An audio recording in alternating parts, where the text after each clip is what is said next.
तो बच्चों अब हमारा डिस्कशन का टॉपिक है वेस्पर थ्योरी। वेस्पर थ्योरी यानी VSEPR, इसका फुल नाम है valence shell electron pair repulsion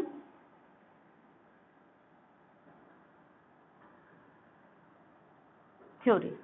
ठीक है, ये valence shell electron pair repulsion theory ये कहती है कि जो मॉलिक्यूल का शेप होता है वो इसके कारण होता है, उसी के मतलब शेप ऑफ मॉलिक्यूल को प्रपोज करने के लिए ये थ्योरी आई थी एग्जिस्टेंस में। तो सबसे पहले इसका प्रपोजल दिया था सिडविक ने। सिडविक ने बताया था कि जो बॉन्ड पेयर ऑफ इलेक्ट्रॉन है वो एक दूसरे को रिपेल करते हैं और उसके कारण शेप कोई भी मॉलिक्यूल एक्वायर करता है। लेकिन फिर यहाँ कुछ कमियां देखी गई सिडविक की थ्योरी में।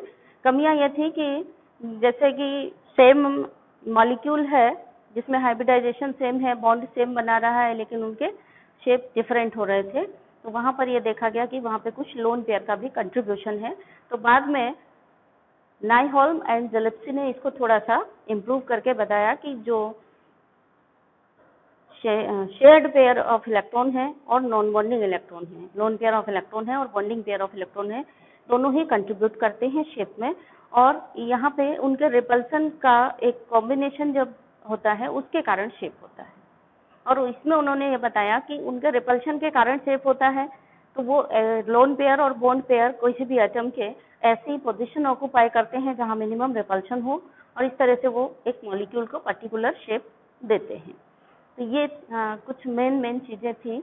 इसमें जो सबसे ज्यादा मेन है वो ये है कि जो उन्होंने बताया कि lone pair repulsion is greatest, उससे कम लोन पेयर बॉन्ड पेयर होता है, सबसे कम रिपल्सन बॉन्ड पेयर और बॉन्ड पेयर में होता है। तो फर्स्ट पोस्टुलेट ऑफ द क्या हो गया वेस्पर थ्योरी कि the shape of the molecule is due to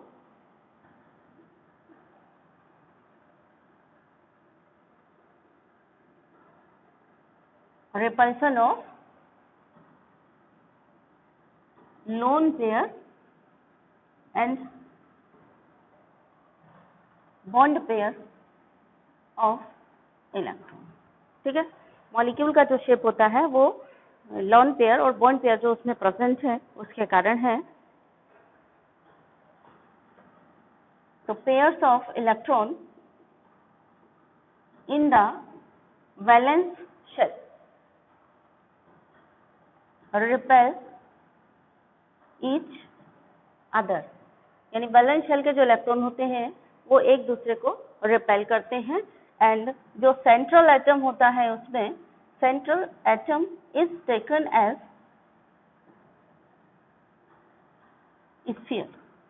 अब ऐसे हम आपको कहानी कह रहे हैं तो आपको यहाँ पे कुछ भी समझ में नहीं आ रहा होगा।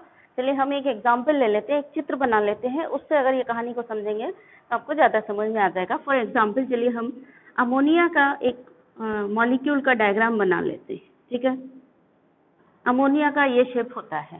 तो जो वैलेंस बॉन्ड थ्योरी है वो ये कह रही है कि ये अमोनिया यानी मॉलिक्यूल ये है, एक मॉलिक्यूल है अमोनिया, इसके शेप मतलब ये उन्होंने अमोनिया को लेकर के नहीं कहा, हम आप जल्दी समझ लें इसलिए हमने एक एग्जाम्पल लिया है।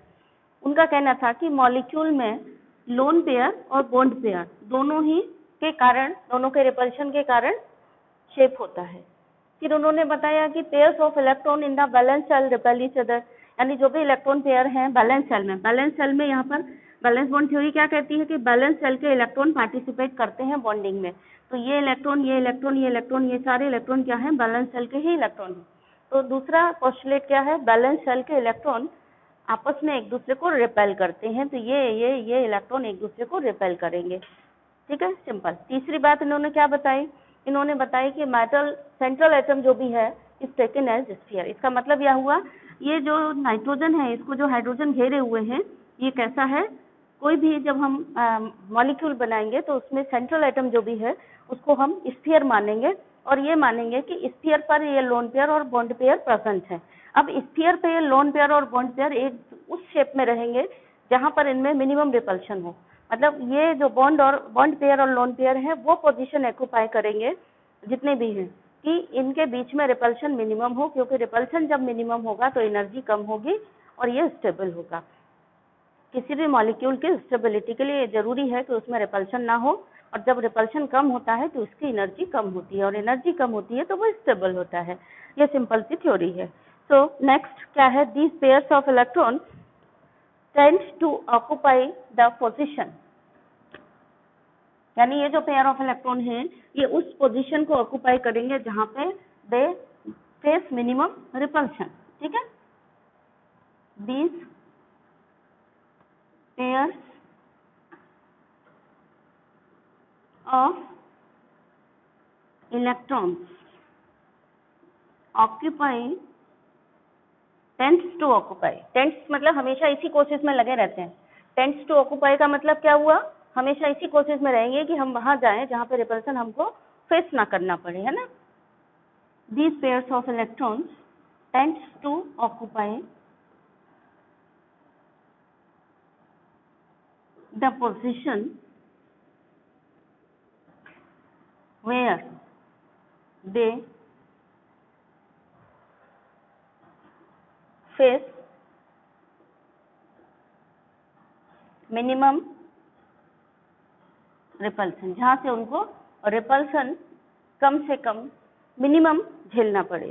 ठीक है, देन मल्टीपल बॉन्ड, या मतलब मल्टीपल बॉन्ड का मतलब हुआ डबल या ट्रिपल बॉन्ड, उनको हम 2 इलेक्ट्रॉन या 3, जब हम शेप कंसीडर कर रहे होंगे तो उसको 2 या 3 इलेक्ट्रॉन नहीं मानेंगे, they are considered as single super pair of electron. ठीक है ना, multiple bond are considered as a single super pair of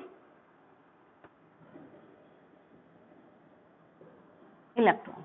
जैसे सल्फेट की बात करें तो सल्फेट में क्या होता है, SO O O and O। ठीक है, तो सल्फेट कौन सी शेप एक्वायर करेगा ये जानने के लिए जब हम बॉन्ड पेयर और लोन पेयर गिनेंगे तो हम बॉन्ड पेयर ऐसे नहीं गिनेंगे कि 1 2 3 4 5 6, ऐसे नहीं गिनेंगे। इनकी थ्योरी क्या कह रही है, इस पूरे को हम एक बॉन्ड पेयर काउंट करेंगे। ये जो मल्टीपल बॉन्ड है यानी डबल बॉन्ड है, इस पूरे को एक बॉन्ड पेयर काउंट करेंगे और इस एक बॉन्ड पेयर का नाम क्या होगा, सुपर पेयर ऑफ इलेक्ट्रॉन। ठीक है, ये हो गया बॉन्ड पेयर ऑफ इलेक्ट्रॉन।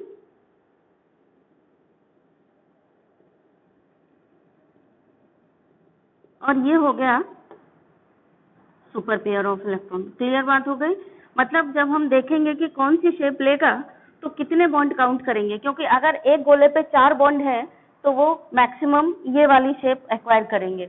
अगर हमने यहाँ पे काउंट कर लिए कि 4 की जगह 6 बॉन्ड, तो मेरे काउंटिंग के हिसाब से वो शेप बदल जाएगी। तो बॉन्ड कितने हैं उसके आधार पर शेप डिसाइड होती है, मतलब हम कंफर्म करते हैं कि हाँ ये वाली शेप हो सकती है। तो सुपर पेयर ऑफ इलेक्ट्रॉन ऐसे काउंट करते हैं। तो ये बात क्लियर होनी चाहिए आपको, जहाँ कहीं भी डबल बॉन्ड होगा, ट्रिपल बॉन्ड होगा, उसको एक सिंगल बॉन्ड की तरह ट्रीट किया जाता है, ना कि उसको ऐसे नहीं गिनेंगे कि 2 बॉन्ड पेयर हो गए, 2 बॉन्ड पेयर हो गए ना, ये एक बॉन्ड पेयर, ये एक बॉन्ड पेयर, ये एक बॉन्ड। यानी जब हम शेप डिसाइड करेंगे तो हम ये मानेंगे कि 1 2 3 4 बॉन्ड पेयर हैं इसके पास, ये नहीं मानेंगे कि इसके पास इतने 8 बॉन्ड पेयर हैं, ऐसा नहीं मानेंगे। ठीक है, तो एक ये वाली बात हो गई, ये वाली बात समझ में आ गई। Multiple bond are considered as single super pair of electron. The next one है कि जहां कहीं भी 1 या 2 रेजोनेटिंग स्ट्रक्चर्स होते हैं उनमें से किसी पर भी ये लागू होती है VSEPR theory. So where 2 or more resonance structures can represent the molecule, where 2 or more resonating structures can represent the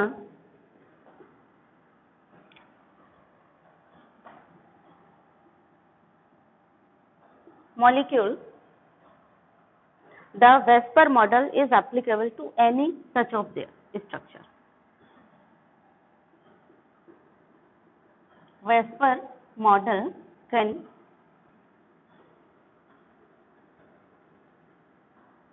be applied on any such structure। ये वेस्पर थ्योरी है। यानी वेस्पर थ्योरी ये बताती है कि बैलेंस शेल यानी outer most shell के balance में कितने इलेक्ट्रॉन पेयर और बॉन्ड पेयर हैं, वो एक दूसरे को मैक्सिमम रिपेल करते हैं और मैक्सिमम रिपल्शन के कारण वो इस पोजीशन को ऑक्यूपाई करते हैं कि जहां पे उनको मिनिमम रिपल्शन झेलना पड़े। जैसे अपन अपनी डेली लाइफ के बारे में कहे ना, तो कहते हैं ना, अरे हमको शांति से रहने दो। तो जैसे हम लोग शांति से रहना चाहते हैं, किसी का इंटरफियर बर्दाश्त नहीं करना चाहते हैं, उसी तरह से इलेक्ट्रॉन पेयर भी शांति से रहना चाहते हैं, किसी दूसरे का रिपल्शन बर्दाश्त नहीं करना चाहते हैं। इसलिए वो ऐसी शेप ऑक्यूपाई करते हैं जहां उनको मिनिमम रिपल्शन हो, जहां वो शांति से रह सके, जहां उनकी एनर्जी मिनिमम हो। ठीक है, मिनिमम रिपल्शन होगा तो उनकी एनर्जी भी मिनिमम होगी और वो स्टेबल रहेंगे। ठीक है, जैसे आपके लिए शांति जिसको बोलते हैं कि अरे शांति से रहना है, इनको क्या रहना है, स्टेबिलिटी से रहना है। स्टेबिलिटी से रहने के लिए इनको मिनिमम रिपल्शन चाहिए और एनर्जी कम चाहिए। ठीक है, तो अब हम डिस्कस करते हैं इनके शेप कैसे कैसे मॉलिक्यूल का निकालते हैं। तो आपके इस बुक में वेस्पर थ्योरी के लिए 2 बड़ी बड़ी भारी भारी टेबल्स दी गई है और उनमें बहुत सारे एग्जाम्पल दिए गए हैं और आपको वो सब याद करना है। एक तो ये तरीका है कि आप याद कर लो, अगर आपकी मेमोरी अच्छी है तो। मेरी तो नहीं है अच्छी, मैं तो नहीं याद कर पाती हूँ, मैं तो कैलकुलेट करके निकालती हूँ। तो कैसे आपको कैलकुलेट करके निकालना है वो मैं बताऊंगी, लेकिन उसके पहले आपको कुछ चीजें समझनी पड़ेंगी और दिमाग में रखनी पड़ेंगी और एक बार रिटन प्रैक्टिस करके थोड़ा सा ड्रॉ करना पड़ेगा। फिर आप कोई भी मॉलिक्यूल आपको दे दिया जाए, आप उसका शेप निकाल लेंगे, ये मेरी गारंटी है। ठीक है, तो चलिए बच्चों, अब हम लोग डिस्कस करते हैं शेप ऑफ मॉलिक्यूल्स के बारे में on the basis of VSEPR theory. तो वेस्पर थ्योरी के हिसाब से शेप बनाने के लिए हमें कुछ कैलकुलेशन करना होगा। वो कैलकुलेशन की जो भी संख्या आएगी, यानी हाइब्रिडाइज्ड ऑर्बिटल्स की संख्या निकालनी होगी। हाइब्रिडाइज्ड ऑर्बिटल्स की जो भी संख्या आएगी उसको हम इससे मैच करके टेबल से और उस तरीके का शेप बनाएंगे। तो पहले हम इसको देखते हैं और समझते हैं कि हाइब्रिडाइज्ड ऑर्बिटल्स का शेप से क्या रिलेशन है। ठीक है, तो चलिए सबसे पहले हम देखते हैं, अगर हाइब्रिडाइज्ड ऑर्बिटल्स कैलकुलेट करने पर 2 आए तो क्या होगा। ये हमने टेबल बना रखी है। अगर हाइब्रिडाइज्ड ऑर्बिटल्स की संख्या है 2,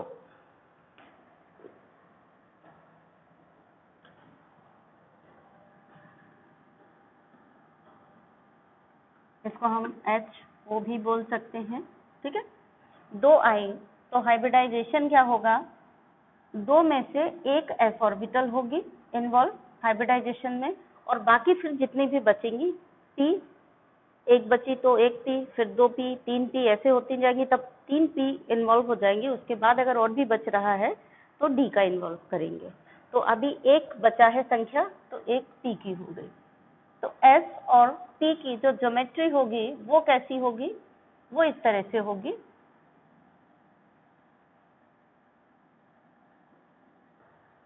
ऐसी, ये ज्योमेट्री को बोलते हैं हम लीनियर। ठीक है, ये 2 ऑर्बिटल्स हो गए, ज्योमेट्री क्या कहलाएगी, लीनियर कहलाएगी। अब यहाँ पे नंबर ऑफ लोन पेयर और बॉन्ड पेयर, यानी जो 2 हाइब्रिडाइज्ड ऑर्बिटल हैं, अगर ये दोनों ही बॉन्ड बना रही होंगी तो फिर यानी बॉन्ड पेयर, यहाँ पे एक ही कंडीशन पॉसिबल है, बॉन्ड पेयर जहाँ पे 2 हैं, यानी 2 हाइब्रिडाइज्ड ऑर्बिटल हैं और दोनों ही बॉन्ड पेयर बना रही होंगी।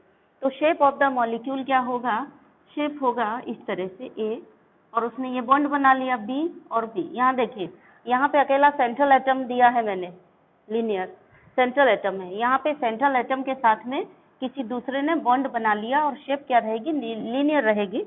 और जो एंगल रहेगा वो कितना रहेगा, 180 डिग्री का ये रहेगा एंगल 180 डिग्री। ठीक है, अब दूसरा देखिए, अगर मान लीजिए हाइब्रिडाइज्ड ऑर्बिटल्स निकलती 3, अगर हाइब्रिडाइज्ड ऑर्बिटल्स 3 निकलती कैलकुलेट करने पर, तो हाइब्रिडाइजेशन क्या होता, हाइब्रिडाइजेशन हो जाता, एक S निकल गई, बाकी जो बची वो P, यानी हाइब्रिडाइजेशन हो जाता sp2। किसी का भी आपसे पूछा जाता है हाइब्रिडाइजेशन बताइए, आपको सिर्फ ये करना है, हाइब्रिडाइज्ड ऑर्बिटल्स कैलकुलेट करनी है, और हाइब्रिडाइज्ड ऑर्बिटल्स कैलकुलेट करने का फॉर्मूला क्या है इस डिस्कशन के बाद हम बताएंगे आपको, ठीक है। तो 3 हाइब्रिडाइज्ड ऑर्बिटल निकली, तो हाइब्रिडाइजेशन sp2 हो गया, और ज्योमेट्री क्या हो गई, ज्योमेट्री हो गई, अगर एटम A है तो वो ट्राइगोनल प्लेनर ज्योमेट्री हो गई। ये ज्योमेट्री का नाम हो गया क्या, ट्राइगोनल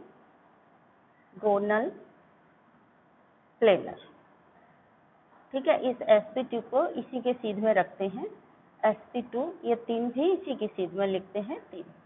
अब इसमें अगर तीनों ही बॉन्ड पेयर बना रहे होंगे, यानी 3 हाइब्रिडाइज्ड ऑर्बिटल हैं, और अगर तीनों ने ही बॉन्ड बनाया होगा तो हम कहेंगे बॉन्ड पेयर की संख्या 3 है। अगर तीनों ने बॉन्ड बनाया है तो ये जो शेप होगी वो ये होगी इस तरह,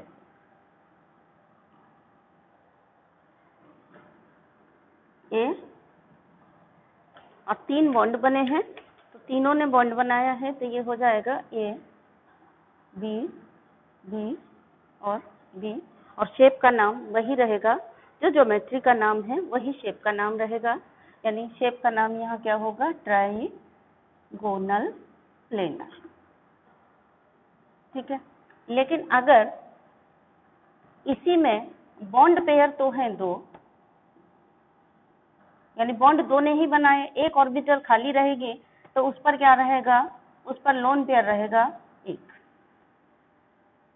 यानी हाइब्रिडाइज्ड ऑर्बिटल्स की संख्या निकली है आपकी 3। अब 3 में 2 कंडीशन बनती हैं, या तो तीनों बॉन्ड बना लें, अगर तीनों ने बॉन्ड बनाया है तो ये ट्राइगोनल प्लेनर शेप में रहेंगे और बॉन्ड इस तरह से रहेंगे। अगर 3 में से 2 ने बॉन्ड बनाया है तो एक लोन पेयर रहेगा उसके पास, एक कंडीशन 3 वाले में ही ये है, ठीक है। तो एक लोन पेयर रहेगा, तो हमें बस ये याद रखना है कि लोन पेयर कहाँ रहेगा, बॉन्ड पेयर कहाँ रहेगा। ये तीनों बॉन्ड एक जैसे हैं, या तीनों ऑर्बिट एक जैसी हैं, और तीनों ही 120 का एंगल बना रही हैं। ये तीनों एंगल जो होंगे 120 के होंगे, ठीक है। तो इसमें कहीं भी हो सकता है, ये 180 का है एंगल, और ये 120 के हैं, तो तीनों बॉन्ड एक जैसे हैं, कहीं पर भी आप यहाँ पे बॉन्ड बना सकते हैं, कोई भी 2 बॉन्ड बना दिए, कहीं भी एक डॉट लगा दीजिए। चलिए मान लीजिए हमने ये 2 बॉन्ड बना दिए और ऊपर लगा दी डॉट, यानी कि ये हाइब्रिडाइज्ड ऑर्बिटल, यानी इलेक्ट्रॉन पेयर खाली रह गया इस तरह से। ये था, ये ए एटम था, यहाँ पे बी अटैच हो गया, बी अटैच हो गया, बी अटैच हो गया, और ये यहाँ पे बॉन्ड पेयर ऑफ इलेक्ट्रॉन रह गया। ये तो हम या ऐसे बना दें या फिर हम ऐसे बना दें, ठीक है। हम ये मानते हैं कि हाइब्रिडाइज्ड ऑर्बिटल्स के पास ये इलेक्ट्रॉन पेयर है, ऐसा मान लेते हैं, ठीक। ये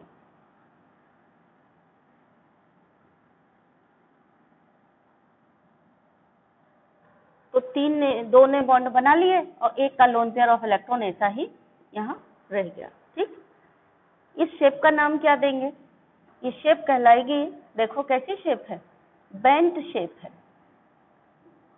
धनुष जैसी ऐसी झुकी हुई है, तो इसका नाम क्या हो गया, इसका नाम हो गया बेंट, ठीक। अब देन तो एक कंडीशन आपने ये पढ़ ली जिसमें हाइब्रिडाइज्ड ऑर्बिटल 1 हो, एक कंडीशन आपने वो जिसमें हाइब्रिडाइज्ड ऑर्बिटल 2 है वो कंडीशन पढ़ ली, जिसमें हाइब्रिडाइज्ड ऑर्बिटल 3 है वो कंडीशन पढ़ ली। अब हम लोग डिस्कस करेंगे वो कंडीशन जिसमें हाइब्रिडाइज्ड ऑर्बिटल 4 हो। अगर 4 हाइब्रिडाइज्ड ऑर्बिटल हो, चलो हम इनको थोड़ा अलग अलग कर दें जिससे ये एक दूसरे में हम आपको मिक्स करके कंफ्यूज ना करें। तो ये लाइन हम एक खींच देते हैं, ये तो हो गया ऊपर हाइब्रिडाइजेशन 2 वाला सिस्टम। यहाँ पे हो गया जब हाइब्रिडाइज्ड ऑर्बिटल 3 है, यानी sp2 हाइब्रिडाइजेशन है तब का सिस्टम। अब हम यहाँ पे डिस्कस करने वाले हैं जब हाइब्रिडाइज्ड ऑर्बिटल 4 है, यानी sp3 वाला सिस्टम। तो अगर हमारी हाइब्रिडाइज्ड ऑर्बिटल 4 निकली, चलिए हम यहाँ लिख लेते हैं 4। अगर हाइब्रिडाइज्ड ऑर्बिटल्स 4 निकली कैलकुलेशन से, तो हाइब्रिडाइजेशन हम कैसे निकालेंगे, इसमें एक हो गया s, बाकी 3 बचे वो हो गए p, यानी sp3 हाइब्रिडाइजेशन होगा। अगर sp3, हाँ इसमें देखिए थोड़ा सा ध्यान दीजिए, दो तरीके के इसमें हाइब्रिडाइजेशन पॉसिबल है। एक पॉसिबल है sp3 और एक पॉसिबल है dsp2। ये दो तरीके के यहाँ पे हाइब्रिडाइजेशन पॉसिबल है, ठीक है। तो sp3 में हमें 3 टाइप लिखने हैं, तो dsp2 को हम थोड़ा और नीचे बनाएंगे जिससे आप कंफ्यूज ना हो। दो हाइब्रिडाइजेशन पॉसिबल हैं, एक sp3 और एक dsp2, ठीक है। अब जो sp3 वाला है उसकी ज्योमेट्री क्या रहेगी? उसकी ज्योमेट्री ये रहेगी टेट्राहेड्रल। ज्योमेट्री का मतलब हुआ कि ये जो ऑर्बिटल्स हैं ये एक दूसरे से मैक्सिमम डिस्टेंस पर रहना पसंद करेंगे। ये टेट्राहेड्रल ज्योमेट्री हो गई। अब अगर तीन की तीनों बॉन्ड बना रही होंगे, बॉन्ड पेयर बन रहे होंगे, यानी तीनों ही बॉन्ड बना रही होंगे, तो हम ये कहेंगे इनके पास कितने बॉन्ड पेयर हैं? 3 बॉन्ड पेयर हैं। तो यहाँ पे 4 हैं, सॉरी। तो एक कंडीशन ये हो गई जब 4 की चारों बॉन्ड पेयर बना रहे हो। एक कंडीशन वो हो गई जब 3 बॉन्ड पेयर बन रहे हो, और यानी 4 बॉन्ड पेयर हैं और लोन पेयर कुछ भी नहीं है। यहाँ पे लोन पेयर 0 है, क्योंकि 4 ही हाइब्रिडाइज्ड ऑर्बिटल है और चारों बॉन्ड पेयर बना रही है, यानी यहाँ पे 0 लोन पेयर है, ऐसा हम लिख सकते हैं। यहाँ पे 3 बॉन्ड पेयर है और 4 में से 3 ने बॉन्ड बना दिया, एक बची वो लोन पेयर के फॉर्म में प्रेजेंट है। और एक कंडीशन ये है कि 4 में से 2 बॉन्ड बना रहे हैं और 2 लोन पेयर के फॉर्म में प्रेजेंट है। तो यहाँ पे ये 3 सिचुएशन मिलेंगी आपको। जब चारों के चारों बॉन्ड बना रहे होंगे तो कैसे बनाएंगे? तो जो ज्योमेट्री है वही शेप होगा, यानी इस तरह से, ठीक है। ये ए है, ए को हमने माना है सेंट्रल एटम। सेंट्रल एटम के सब में ए सेंट्रल एटम है, ठीक है। अब जब ये चारों बॉन्ड बना रहे हैं तो 4 बॉन्ड इस तरह से बन जाएंगे, यानी कोई भी 4 डिफरेंट एटम्स यहाँ अटैच हो जाएंगे और 4 बॉन्ड बन जाएंगे। 4 बॉन्ड में ये जो 4 एंगल हैं, ये भी, चारों एंगल एक समान है। और ये बॉन्ड एंगल है कितना? बॉन्ड एंगल है यहाँ पर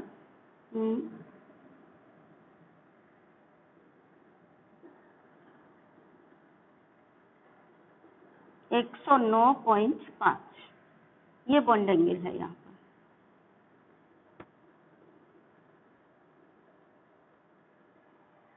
इतना, ठीक है।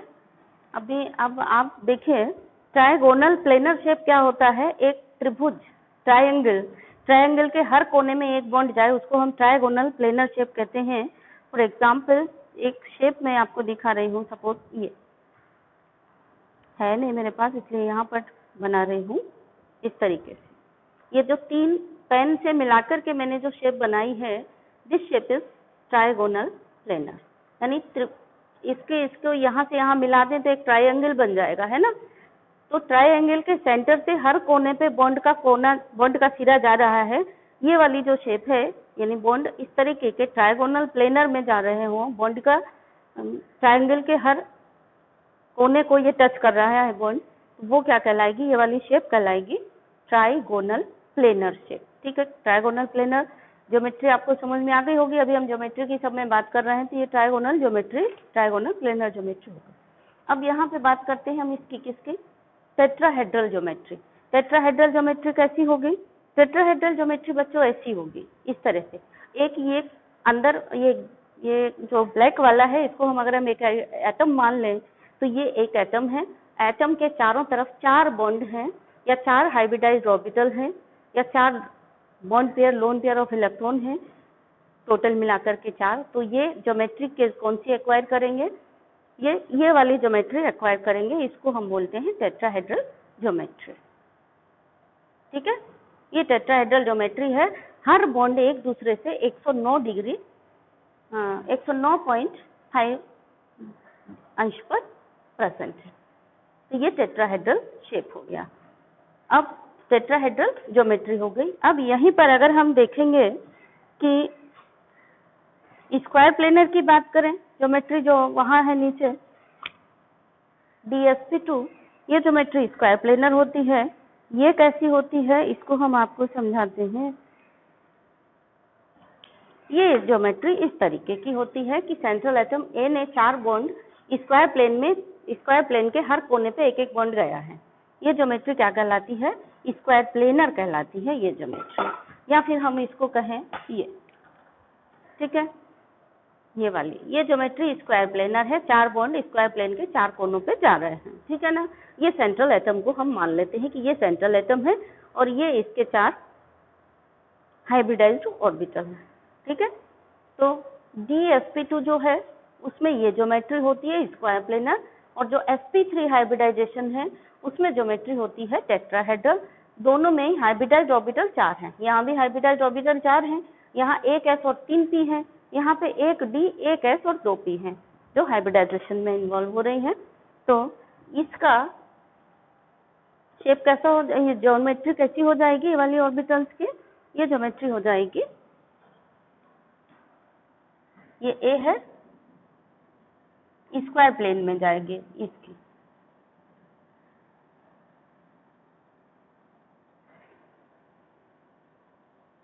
ठीक है। ये ज्योमेट्री हो गई, हाइब्रिडाइजेशन DSP2 हो गया। अब ये कंडीशन देखिए, जहाँ पे sp3 हाइब्रिडाइजेशन है लेकिन चारों ऑर्बिटल बॉन्ड नहीं बना रही हैं, 3 बॉन्ड बना रही हैं, एक लोन पेयर ऑफ इलेक्ट्रॉन है, तो ये किस शेप में रहेंगे? ये ऐसे रहेंगे ए। इसको हम ऐसे भी डिनोट कर सकते थे और एक इस तरह से सिंपली केवल ऐसे डंडा बना करके ये बना सकते थे। चाहे हम ऐसे बनाएं और चाहे ऐसे बनाएं, दोनों सही है।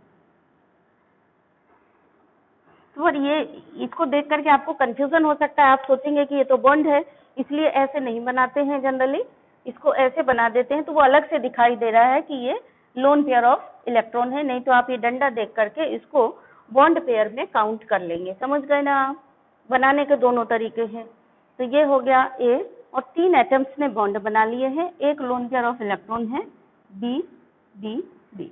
नोट करने के लिए आप कर लो, पर याद रखना बनाना प्रेफरेबली इस तरह से बनाना जिससे आपको कंफ्यूजन ना हो और आपकी कॉपी चेक करने वाले को भी कंफ्यूजन ना हो, ठीक है। ऐसे आप जानकारी के लिए कर लो कि हम इसको ऐसे भी बना सकते थे, ऐसे भी बना सकते थे। मतलब ये यहाँ पर क्या है, लोन पेयर ऑफ इलेक्ट्रॉन को दर्शा रहा है, बस इतना ये ध्यान रखना है। ये क्या है? ये लोन पेयर ऑफ इलेक्ट्रॉन है, नॉट बॉन्ड, ठीक है। ये नॉट बॉन्ड, बॉन्ड नहीं है, lone pair of electron present है यहाँ पे, बस इतनी सी बात है। बॉन्ड जो है वो क्लियर कट यहाँ पे एटम अटैच्ड है, ठीक है। ये वाली जो ज्योमेट्री होती है, ये ज्योमेट्री का नाम होता है पिरामिडल। ये पिरामिड बन रहा है, मिस्र के पिरामिड देखे हैं आपने? तो ये पिरामिडल ज्योमेट्री है, ठीक है ना। तो पिरामिडल है, तो इसका नाम हम कहाँ लिखें, क्योंकि यहाँ पे हमें ये भी बनाना है 2p। चलिए ज्योमेट्री का नाम हम लिखते हैं कहाँ पर, यहाँ पर छोटा छोटा लिखते हैं। चलिए इसको थोड़ा और छोटा करके ऊपर खिसका दें, इसको थोड़ा और ऊपर खिसका देते हैं, क्योंकि अभी इसकी जरूरत पड़ेगी जब हम क्वेश्चन सॉल्व करेंगे तब। यहाँ बना देते हैं थोड़ा छोटा, ए बी बी और बी। ज्योमेट्री का नाम क्या हो गया यहाँ पे? ज्योमेट्री का नाम हो गया है पिरामिडल, ठीक है। पिरामिड बन रहा है इसलिए नाम हो गया पिरामिडल। और पिरामिड को ऊपर से एक लोन पेयर प्रेजेंट है, ये क्या कर रहा है? ये रिपेल कर रहा है इनको सबको। तो रिपेल कर रहा है तो पिरामिड डिस्टॉर्ट हो गया, तो इसको और एग्जैक्ट वर्ड लिखेंगे तो इसका नाम हो जाएगा डिस्टॉर्टेड पिरामिडल। यानी शेप का नाम क्या हुआ यहाँ पे? डिस्टॉर्टेड पिरामिडल हुआ। यहाँ पे बात ध्यान देने की ये है, ज्योमेट्री यही रहेगी। ज्योमेट्री कौन सी है? ज्योमेट्री है टेट्राहेड्रल। इसकी ज्योमेट्री भी टेट्राहेड्रल, इसकी भी ज्योमेट्री टेट्राहेड्रल है, लेकिन शेप जो बॉन्ड बना रहे हैं वो शेप है। ज्योमेट्री अभी भी टेट्राहेड्रल है, इसकी ज्योमेट्री को टेट्राहेड्रल ही बोलेंगे, बट शेप क्या है? जो बॉन्ड बन के दिख रही है ऐसी ऐसी वाली, ये शेप है। केवल ये शेप में केवल बॉन्ड पेयर को काउंट करते हैं और देखते हैं कि बॉन्ड कैसी शेप बना रहे हैं, उसी को काउंट करते हैं। तो ये डिस्टॉर्टेड पिरामिडल शेप है। ये आपका कंफ्यूजन दूर हो गया। ज्योमेट्री इसमें भी टेट्राहेड्रल है, इसकी भी टेट्राहेड्रल है। अब बात आती है अगर 2 बॉन्ड पेयर और 2 लोन पेयर हो मॉलिक्यूल के पास, 2 बॉन्ड पेयर और 2 लोन पेयर होंगे तब ये कैसा शेप बनाएगा। तो ये मान लो कि ये सेंट्रल एटम है ए और इसके ये 4 थे ना टेट्राहेड्रल, इसमें 2 बॉन्ड बस बनने हैं। तो 2 बॉन्ड बना दिए और 2 लोन पेयर यहाँ पे बने रहेंगे। ये 2 लोन पेयर बने रहे और बॉन्ड ये बन गए बी एंड बी। अब ज्योमेट्री कैसी हो गई देखो, वी जैसा दिख रहा है, या तो वी शेप बोलो या फिर हम इसको भी बेंट बोल सकते हैं। ठीक है, कैसी ज्योमेट्री हो गई इसकी, बेंट या वी शेप। ज्योमेट्री नहीं, सॉरी मैंने गलत शब्द बोल लिया, ज्योमेट्री वही रहेगी जो है। ज्योमेट्री क्या है, टेट्राहेड्रल ही रहेगी। शेप क्या हो जाएगी, शेप बेंट हो जाएगी। किसकी, इसकी, जिसमें 2 बॉन्ड पेयर और 2 लोन पेयर हैं, इस वाले की शेप ये हो जाएगी। अभी एक बच गया ये DsP2 हाइब्रिडाइजेशन वाला। तो DsP2 हाइब्रिडाइजेशन वाले की शेप क्या रहेगी, इसकी शेप हम यहाँ बनाए देते हैं इधर। DsP2 हाइब्रिडाइजेशन वाले की शेप ऐसी रहेगी, स्क्वायर प्लेनर। ये सेंट्रल एटम है ए और ये 4 बॉन्ड जा रहे हैं इस तरह से। तो 4 एटम यहाँ पे अटैच होंगे स्क्वायर प्लेन में, ए बी बी और बी, जैसे हमने आपको अभी दिखाई थी स्क्वायर प्लेनर शेप इस तरीके। ये स्क्वायर प्लेनर शेप है, ठीक है ना, ये स्क्वायर प्लेनर शेप है। और टेट्राहेड्रल शेप हमने आपको दिखाई थी ये। ठीक, तो ये हो गया एक। अब हम थोड़ा सा यहाँ पर, अगर हाइब्रिडाइज्ड ऑर्बिटल 4 का हिसाब हो गया, हाइब्रिडाइज्ड ऑर्बिटल 4 होंगी तो 3 वैरायटी होंगी, या तो चारों पे बॉन्ड पेयर हो, या फिर 4 में से 3 बॉन्ड पेयर बना रही हो, 1 लोन पेयर बना रही हो, मतलब एक का लोन पेयर ही हो, और या फिर 4 में से 2 बॉन्ड पेयर और 2 लोन पेयर हो, तो ये शेप रहेगी। हमें बस यही याद करना है कि जब 4 हाइब्रिडाइज्ड ऑर्बिटल हैं, 4 उनकी ज्योमेट्री क्या रहेगी, टेट्राहेड्रल रहेगी। उनका शेप क्या रहेगा, अगर चारों ने बॉन्ड बनाया तो शेप भी टेट्राहेड्रल ही रहेगा। बॉन्ड एंगल 109 और यहाँ शेप का नाम भी लिखिए, शेप क्या रहेगा, शेप भी टेट्राहेड्रल रहेगा। मतलब जितनी ऑर्बिटल है उतने ही बॉन्ड बन रहे हैं, तो वही जो ज्योमेट्री है वही शेप रहेगा। तो यहाँ ज्योमेट्री और शेप दोनों ही टेट्राहेड्रल है, क्योंकि 4 ऑर्बिटल थी, चारों ने बॉन्ड बनाया है। ठीक है, यहाँ पे केस में क्या हो रहा है, बॉन्ड 3 ने बनाया है, 1 ने नहीं बनाया है, तो जो शेप काउंट होगी वो 3 के बॉन्ड के आधार पे काउंट होगी। तो शेप यहाँ पर कैसी है, पिरामिडल शेप थी, और एक ये लोन पेयर प्रेजेंट था, इसने इसको डिस्टॉर्ट कर दिया रिपल्शन के कारण, तो शेप का नाम हो गया डिस्टॉर्टेड पिरामिडल।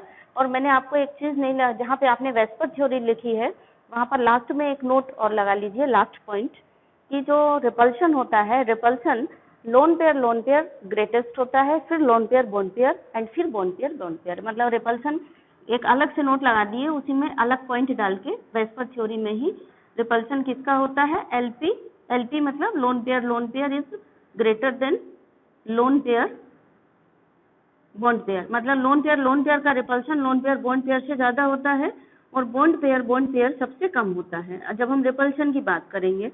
तो ये इसका असर, इसको भी हम रीजनिंग के क्वेश्चन में इसकी जरूरत पड़ती है बच्चों। तो यहाँ पर क्या हो रहा है कि लोन पेयर है, इसका रिपल्शन ज्यादा होगा बॉन्ड पेयर पे, इसलिए ये शेप को डिस्टॉर्ट कर रहा है। तो ये वेस्पर थ्योरी के लास्ट पॉइंट में पॉइंट नंबर डाल करके जोड़ लीजिए। नेक्स्ट, चलिए इसको हम मिटा देते हैं। अब हम आ जाते हैं इधर टेबल में। तो अगर हाइब्रिडाइज्ड ऑर्बिटल्स 5 निकली तब क्या होगा, तो चलिए हाइब्रिडाइज्ड ऑर्बिटल्स हैं 5, तो 5 में कई कंडीशन है, इसलिए हम थोड़ा इसको नीचे बना रहे हैं बीच में। 5 में आपको मिलेंगे 4 कंडीशन मिलेंगे, तो 2 5 इधर बना देंगे, 2 इधर बना देंगे, तो थोड़ा हम इसको नीचे बनाते हैं। यहाँ बना लें 5। 5 है तो हाइब्रिडाइजेशन क्या होगा, एक S और फिर मैक्सिमम P डाल दो, एक S फिर P3। अब कितनी हो गई देखो, 3 और 1 4, 4 हुई लेकिन है 5, तो एक और बाकी है, तो एक और कौन सी होगी, D, यानी हाइब्रिडाइजेशन हो गया sp3d। जब sp3d हाइब्रिडाइजेशन है और 5 हाइब्रिडाइज्ड ऑर्बिटल हैं, तो उनकी ज्योमेट्री क्या रहेगी, उनकी ज्योमेट्री आपको याद रखना है, उनकी ज्योमेट्री ये रहेगी,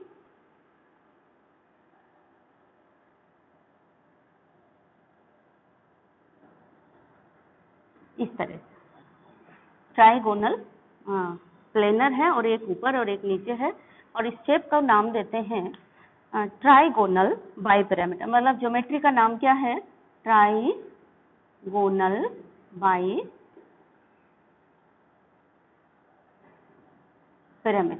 ठीक है। ज्योमेट्री का नाम है ट्राइगोनल बाइपिरामिडल। एक्चुअल में ये ज्योमेट्री कैसी दिखाई देती है मैं आपको दिखाती हूँ, मेरे पास है, ये है। ट्राइगोनल का मतलब हुआ एक त्रिभुज के हर कोने पे एक एक बॉन्ड जा रहा हो, 3 में से ये 3 बॉन्ड है हरे वाले जो मैं दिखा रही हूँ, इनको आप ध्यान से देखिए, एक ट्राइंगल के हर कोने पे जा रहे हैं ये बॉन्ड, ठीक है। इसको हम ऐसा रख दें तो ये तो हुआ ट्राइंगल वाला प्लेन, और एक बॉन्ड ट्राइंगुलर प्लेन के ऊपर और एक बॉन्ड ट्राइंगुलर प्लेन के नीचे, ये वाली शेप, ये सेंट्रल एटम है। सेंट्रल एटम में 3 बॉन्ड कैसे हैं, ट्राइंगल शेप में है, यानी ट्राइगोन के एक एक कोने पे अटैच कर रहा है इनका बॉन्ड, ये ट्राइंगुलर शेप कहलाया। एक बॉन्ड ट्राइंगल के प्लेन के ऊपर और एक बॉन्ड ट्राइंगल के प्लेन के नीचे, this shape is called as trigonal bipyramidal. Shape नहीं, ज्योमेट्री। शेप भी अगर सब बॉन्ड बनेंगे तो वही शेप भी हो जाएगा, जो ज्योमेट्री है वही शेप है, अगर सारे बॉन्ड बना रहे हैं तो। लेकिन अगर कुछ ने बॉन्ड बनाया है और कुछ ने नहीं बनाया है तो ज्योमेट्री वही रहेगी, शेप बदल जाएगा, ठीक है। तो चलिए अब यहाँ पे कंडीशन देखिए, यहाँ पे कंडीशन है, पॉसिबल कंडीशंस हैं, या तो 5 बॉन्ड बना रहे हो, 4 कंडीशन है, तो 1 कंडीशन, 2 कंडीशन, 3 कंडीशन और एक 4 कंडीशन हम यहाँ लिखेंगे, ठीक है। तो एक कंडीशन में ये है कि बॉन्ड पेयर पूरे के पूरे 5 हैं, बॉन्ड पेयर है 5 और लोन पेयर है 0, कोई 0 मतलब लोन पेयर नहीं है, 5 हैं, 5 ने बॉन्ड बना लिया है। एक कंडीशन वो हो सकती है जब बॉन्ड पेयर हो 4 और लोन पेयर हो 1, यानी बॉन्ड 4 ने बनाया तो एक लोन पेयर रहेगा, टोटल 5 ही रहेंगे, ध्यान देना, टोटल 5 ही रहेंगे, 4 ने बॉन्ड बनाया, एक लोन पेयर है। यहाँ पर अगर बॉन्ड पेयर 3 है और तो लोन पेयर हो जाएंगे 2। यहाँ देखिए अगर बॉन्ड पेयर हैं 2 तो लोन पेयर हो जाएंगे 3। तो यहाँ पे ये 4 कंडीशन मिलती है हमको, यानी जब हाइब्रिडाइज्ड ऑर्बिटल 5 होगी तो ज्योमेट्री ये रहेगी, ज्योमेट्री हर कंडीशन में यही रहेगी, जिसको हम बोलेंगे ट्राइगोनल बाइपिरामिडल। शेप थोड़ी अलग अलग हो जाएगी, शेप अलग अलग क्या होगी, और शेप जब भी आप बनाओगे तो पहले ज्योमेट्री को ड्रॉ करोगे, फिर उसमें ये देखोगे कि इतनों ने बॉन्ड बना लिया, इतने लोन पेयर बने रहेंगे, हैं। तो जब ये 5 हैं, 5 बॉन्ड बन रहे हैं, यही शेप और यही ज्योमेट्री, ये 3 बॉन्ड ट्राइगोन में, एक ट्राइगोन के ऊपर गया और एक नीचे गया, और 5 ने बॉन्ड बना लिए। एक एटम यहाँ अटैच हो गया, एक यहाँ अटैच हो गया, एक यहाँ अटैच हो गया, एक यहाँ और एक यहाँ अटैच हो गया, और ज्योमेट्री का नाम क्या हो गया, ज्योमेट्री तो ट्राइगोनल बाइपिरामिडल पहले से ही है, अब शेप का नाम ट्राइगोनल बाइपिरामिडल, क्या हो गया, ये शेप हो गया। यही आपको ध्यान देना है बस, बॉन्ड कितने हैं और कहाँ पे प्रेजेंट है, मतलब ज्योमेट्री क्या है और उस ज्योमेट्री में बॉन्ड कितने बन रहे हैं, लोन पेयर कितने बन रहे हैं, यही ध्यान देना है। बॉन्ड पेयर अगर 4 हैं और लोन पेयर 1 है तो देखना, बहुत ध्यान से बनाओगे आप इसको, थोड़ा इधर बना दे रहे हैं जिससे कि जगह मिले बनाने की।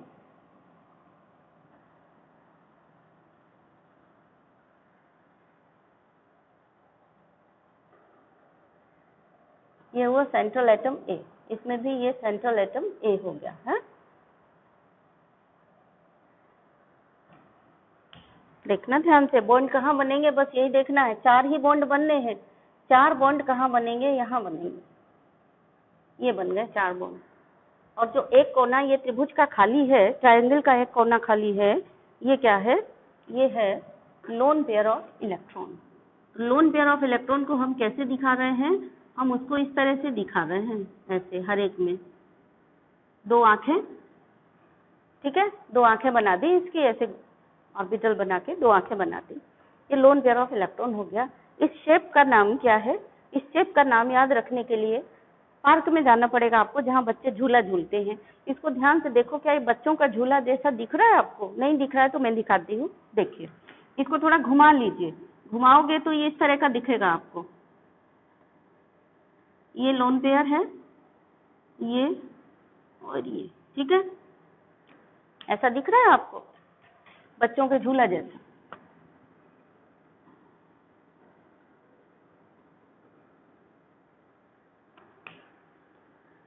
ये 2 आंखें बनाओगे लोन पेयर ऑफ इलेक्ट्रॉन में, ए सी है, ये ए।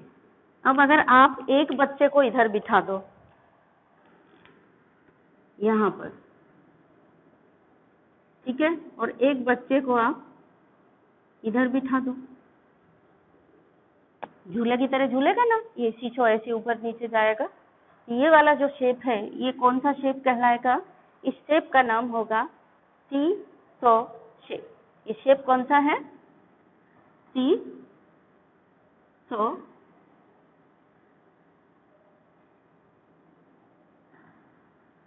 बॉन्ड को नहीं काउंट करते हैं शेप में कभी भी, सिर्फ जो बॉन्ड बना रहे हैं, सॉरी, जो लोन पेयर है वो शेप में काउंट नहीं होता, बॉन्ड तो होता है, जो बॉन्ड से दिख रहा है वही शेप होगा, ठीक है। तो शेप हो गया कौन सा, सीसो। अच्छे से याद कर लो, ये डायग्राम जो आपने बनाया है कहीं अलग उठा करके बना लो, क्योंकि मैं यहाँ पे मिटाने जा रही हूँ, इससे आपको पक्का याद हो जाएगा कि ये सीसो शेप है। इस शेप का नाम ही भूल जाते हैं बच्चे। ऐसे देखो, याद करो, देखो 2 बच्चे बैठे झूल रहे हैं इस पे झूला, तो आपको दिखेगा ये झूले का स्टैंड हो गया, ये स्टैंड हो गया यानी पैर हो गए, और यहाँ पे ऐसे ऐसे झूल रहे हैं झूला, तो हो गया। अब अगर 3 बॉन्ड पेयर है और 2 लोन पेयर है, तब क्या होगा, तब शेप कैसा बनाएंगे हम, तो यहाँ बनाते हैं उसको हम 3 बॉन्ड पेयर और 2 लोन पेयर।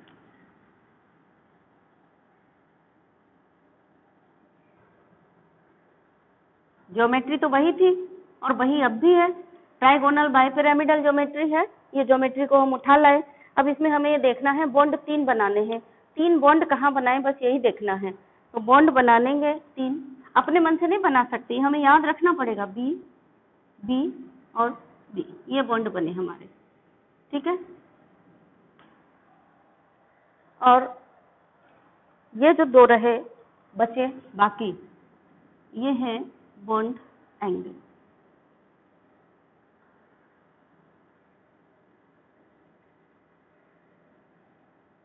ये bond angle, sorry, lone pair of electron है, बॉन्ड एंगल नहीं है, ये लोन पेयर ऑफ इलेक्ट्रॉन। अब आपको शेप इनकी दिख रही होगी, कैसी शेप दिख रही है, कैसी दिख रही है, कोई शेप दिख रही है यहाँ पर, ये होती है टी शेप। और बच्चे ये एकदम एग्जैक्ट टी नहीं बनाएंगे, ये जो टी है थोड़ा सा हम यहाँ पर झुका के बनाएंगे। क्यों बनाएंगे उसका कारण अभी हम बताएंगे आपको। ये थोड़ा सा टी झुका हुआ, वो क्यों बनाया, क्योंकि लोन पेयर का रिपल्शन पड़ रहा है, 2 लोन पेयर का, तो ये जो टी है, ये जो बॉन्ड है, बॉन्ड पेयर पे पड़ रहा है ना, तो ये थोड़ा सा झुक जाता है।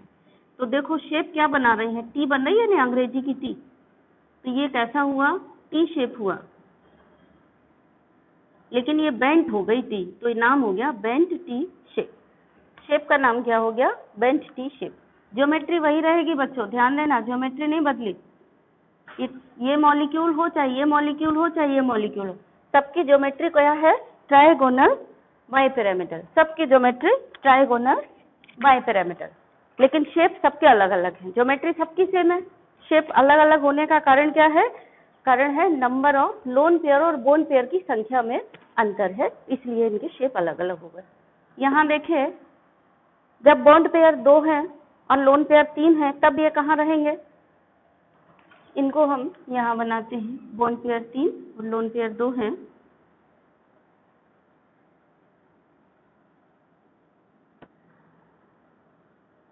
ये ठीक है। अब हमें देखना है बॉन्ड पेयर कहाँ बनाए, लोन पेयर कहाँ बनाए। तो ये बॉन्ड पेयर जो बनेंगे, ये बनेंगे यहाँ पर। ये सेंट्रल एटम है ए, यहाँ पर बॉन्ड बनेंगे और ये 3 लोन पेयर होंगे, यानी इस तरह। यही हमें याद रखना है कि बॉन्ड पेयर और लोन पेयर की संख्या के हिसाब से कब बॉन्ड पेयर कहाँ रहेगा और लोन पेयर कहाँ रहेगा, बस यही याद करने की चीज है इसमें, और कुछ नहीं है। लोन पेयर को ऐसे 2 आंखें बना दो, ऑर्बिटल की 2 आंखें दिखा देंगे, लोन पेयर है। ठीक, इस केस में क्या हो रहा है, ये बॉन्ड पेयर है, ये 2 बॉन्ड पेयर है और ये 3 लोन पेयर है। तो शेप का नाम क्या हुआ? देखो शेप कैसी दिख रही है आपको, ऐसी दिख रही है ना। तो शेप का नाम क्या हो गया? शेप का नाम हो गया लीनियर। ऐसी शेप आपने कहाँ देखी है? ये देखो, ये है ना ऐसी शेप। इस शेप का नाम क्या है?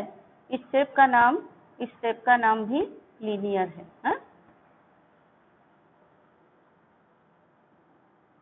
जो बॉन्ड बना रहे हैं उसी को देखा जाता है, जो लोन पेयर है उसको नहीं देखा जाता है। तो ज्योमेट्री क्या हुई? ज्योमेट्री तो ट्रायगोनल बाइपिरामिडल ही है, शेप लीनियर है और 3 लोन पेयर है यहाँ पे। ठीक है, तो चलिए ये हो गया हमारा शेप इसका। अब अगर हाइब्रिडाइज्ड ऑर्बिटल निकले 6, कैलकुलेट किया आपने और हाइब्रिडाइज्ड ऑर्बिटल्स की संख्या निकल कर आ गई 6। तो 6 हाइब्रिडाइज्ड ऑर्बिटल हैं, तो यहाँ पर भी आपको 3 कंडीशन मिलेंगी। सबसे पहले हम हाइब्रिडाइजेशन निकालते हैं। तो 6 वाला हाइब्रिडाइजेशन क्या होगा? एक S और फिर मैक्सिमम P, sp3, 3 और 1 4 हुआ, अभी 2 और बचे हैं, तो 2 में क्या होगा? D2, यानी हाइब्रिडाइजेशन हुआ sp3d2। sp3d2 हाइब्रिडाइजेशन होगा तो हाइब्रिडाइज्ड ऑर्बिटल कहाँ रहेंगे? ये कौन सी ज्योमेट्री में रहेंगे कि वो मैक्सिमम दूर रहे और रिपल्सन कम से कम फील हो?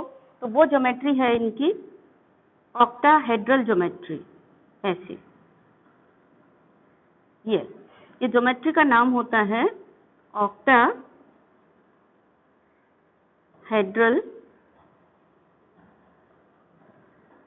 ज्योमेट्री।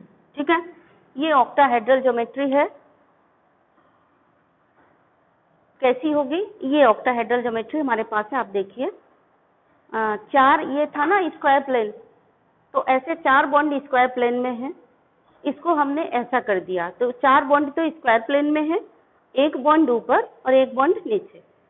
या ऑर्बिटल की बात करें तो 4 ऑर्बिटल यहाँ स्क्वायर प्लेन में, 1 ऑर्बिटल ऊपर और 1 ऑर्बिटल नीचे। इस कंडीशन में ये क्या होगी? इसका ऑक्टाहेड्रल शेप कहलाएगा। मतलब ये ऐसा, 1 बॉन्ड ऐसा और 1 बॉन्ड यहाँ नीचे ऐसा। ठीक है, और उस कंडीशन में ये ऑर्बिटल्स में बॉन्ड एंगल कितना होता है, या हम कहें बॉन्ड में अगर ये ऑक्टाहेड्रल होगा तो बॉन्ड एंगल, हर बॉन्ड एंगल, ये वाला, ये सारे 90 डिग्री के बॉन्ड एंगल होंगे इसमें। इस शेप में हर बॉन्ड एंगल 90 होगा।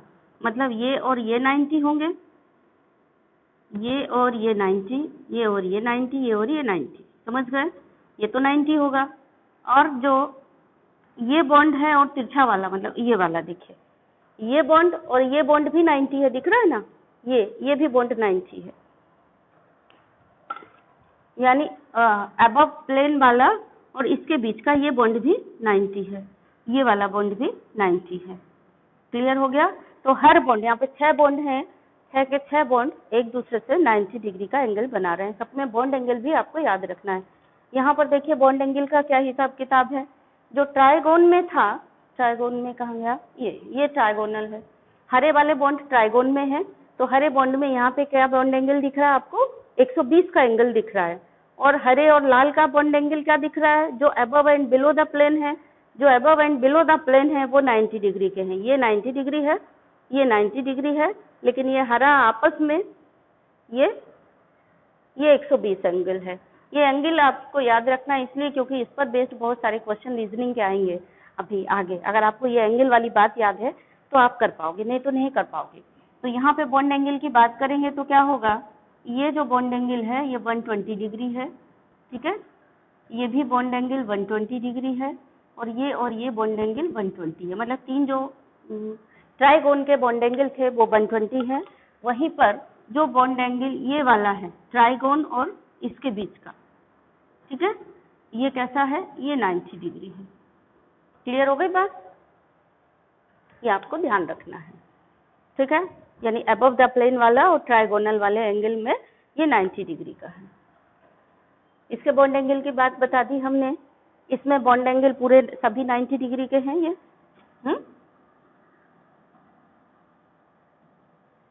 इसके बॉन्ड एंगल बताई दिए 109.5, मतलब जो इनके बीच में अभी एंगल रहेगा ये 120 का है, ये 180 का है। तो सबके बॉन्ड एंगल भी आपको ध्यान रखने हैं रीजनिंग के क्वेश्चन को सॉल्व करने के लिए। बहुत छोटी छोटी चीजों पे यही चीजें हैं, बारीकी से बस इसी को आपको ध्यान देना है। इसके बाद कैसा भी क्वेश्चन आए, अभी देखिए आप कैसे फटाफट करते हैं पूरे सभी को, ठीक है। लास्ट पे आ गए हम लोग। तो 6 में कंडीशंस होंगी 3। एक तो वो कंडीशन जब 6 के 6 बॉन्ड पेयर बन रहे हों, एक वो कंडीशन जब 5 बॉन्ड पेयर हो, 1 लोन पेयर हो, और एक वो कंडीशन जब 4 बॉन्ड पेयर हो, 1 लोन पेयर हो। यहाँ पे ये 3 कंडीशन है, ठीक है। एक कंडीशन क्या हो गई, बॉन्ड पेयर 6 और लोन पेयर उस समय 0 होगा।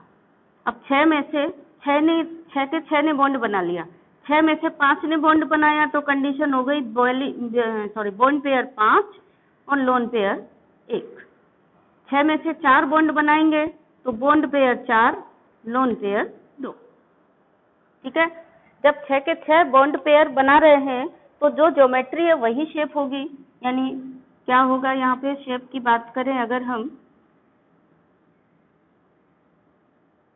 ये, ठीक है, ये ऑक्टाहेड्रल शेप होगी। देखिए ध्यान से, ऑक्टाहेड्रल शेप ऐसे भी बना सकते हो, ऐसे भी बना सकते हो। कंफ्यूज नहीं होना है कि हमने यहाँ लाइन नहीं खींची तो हमारा गलत हो गया, या लाइन खींची तो गलत हो गया। लाइन खींचो तो भी सही है, नहीं खींचो तो भी सही है, ठीक है। जैसे ये देखो, ये हमने आपको ऐसे भी दिखा दिया था, हाँ, और ये हमने आपको ऐसे भी दिखा दिया था कि ये ऐसा है और एक यहाँ है और एक यहाँ है, ठीक है ना। तो वैसे ये जो ज्योमेट्री है वही शेप होगा। तो ये तो हो गया सेंट्रल एटम ए, ठीक है। और बॉन्ड बनाने हैं 6 को, तो 6 बॉन्ड बन गए। एक ये बन गया, एक ये बन गया, एक बॉन्ड ये बन गया, एक बॉन्ड ये बन गया, एक ये बन गया और एक ये, 6 बॉन्ड बन गए। 6 बॉन्ड बन गए। शेप का नाम क्या हो गया, शेप का नाम ऑक्टाहेड्रल, ठीक है। ध्यान रखिएगा, इंटरमिक्स नहीं कर देना। आप थोड़ा दूर दूर बनाइए, नोट्स बनाते समय इनको दूर दूर बनाइए, है ना। शेप हो गई यहाँ पर ऑक्टाहेड्रल इसकी। अब इसकी बात करते हैं, जहाँ बॉन्ड पेयर है 5 और लोन पेयर है 1। तो एक लोन पेयर कहाँ रहेगा, यहाँ नीचे वाला लोन पेयर, और ऊपर सारी वही शेप रहेगी, जो ज्योमेट्री है उसी में बना दे। ये लोन पेयर में कन्वर्ट हो गया ये वाला, ठीक है, और ये बॉन्ड पेयर हो गए।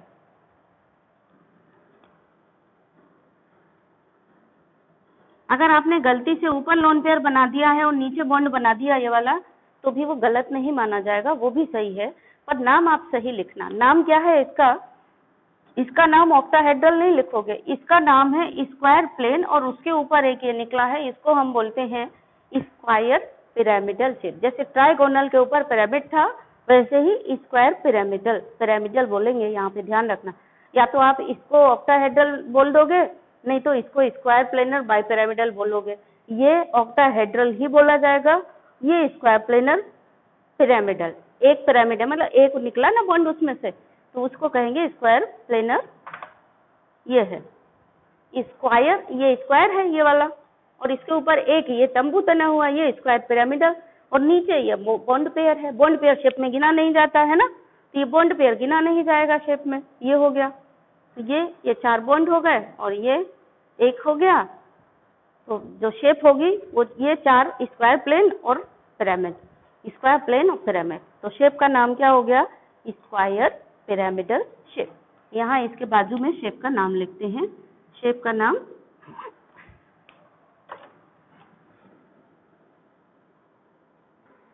स्क्वायर पिरामिडल, ठीक है, स्क्वायर पिरामिडल। अब अगर 4 बॉन्ड पेयर हो तो फिर शेप कैसी होगी? तो 4 बॉन्ड कहाँ बनेंगे? इधर बनेंगे। और लोन पेयर कहाँ रहेंगे? इधर रहेंगे। एक लोन पेयर ये और एक लोन पेयर ये, ठीक है, ऐसा रहेगा। तो यहाँ देखिए बॉन्ड, एक बॉन्ड, 2 बॉन्ड, 3 बॉन्ड और एक 4 बॉन्ड, और सेंट्रल एटम है ये बीच में रहेगा ए, ये ए और ये ए। ये बन गए आपके शेप। अब आपने बना लिए होंगे, अभी इनकी जरूरत पड़ेगी तो हम कुछ क्वेश्चन सॉल्व कर रहे हैं। क्वेश्चन यहाँ ये जो खाली जगह है यहाँ पे करेंगे, यहाँ पे करेंगे, जिससे कि हमें तुरंत यहाँ पे कंपेयर करने में दिक्कत ना हो। आप अपना उसके आगे अलग कॉपी में नीचे नीचे करते जाइए। अभी एक वैरायटी और बाकी है क्योंकि यहाँ जगह नहीं थी। जब 7 हाइब्रिडाइज्ड ऑर्बिटल होंगी तब क्या होगा? तो पहले इनके कुछ क्वेश्चन हम सॉल्व कर ले, फिर 7 हाइब्रिडाइज्ड ऑर्बिटल्स वाले को हम डिस्कस करेंगे। तो उसी हिसाब से आप रजिस्टर में जगह छोड़िए। अभी 7 में ऐसी वाली 2 वैरायटी मिलेंगी आपको, तो आपको 7 में ऐसे वाले 2 डायग्राम कम से कम बनाने हैं। उस हिसाब से जगह छोड़िए, थोड़ी ज़्यादा छोड़ दीजिए, 3 मान के छोड़ दीजिए या फिर इसके हिसाब से छोड़ दीजिए, इतनी जगह छोड़ दीजिए। और फिर उसके बाद क्वेश्चन सॉल्व करिए, फिर क्वेश्चन लगातार सॉल्व करते जाइए आप। इसको हम 7 वाले को थोड़ा रुक करके बताएंगे, ठीक है। चलिए हम क्वेश्चन करते हैं। 7 वाला हमारा इधर आ जाएगा, ये लाइनें मिटा लेते हैं, ठीक है। अब हमें निकालना है शेप, कोई भी मॉलिक्यूल। सपोज अब आपका एग्जाम है, आपको अगर ये चीज क्लियर है और एग्जाम है, एग्जाम में कुछ भी पूछ दिया जाए अब आप बता देंगे, ठीक है। कैसे बता देंगे? चलिए मैं एक लिस्ट लिख रही हूँ, इन सब के शेप आप निकालेंगे बाद में, ठीक है। कुछ के मैं अभी निकाल के आपको दिखाती हूँ। हमें निकालना है यहाँ पर BRF3, अलग लिख लीजिए क्वेश्चन कि draw the shape according to VSEPR theory, ऐसा क्वेश्चन हो गया, ठीक है।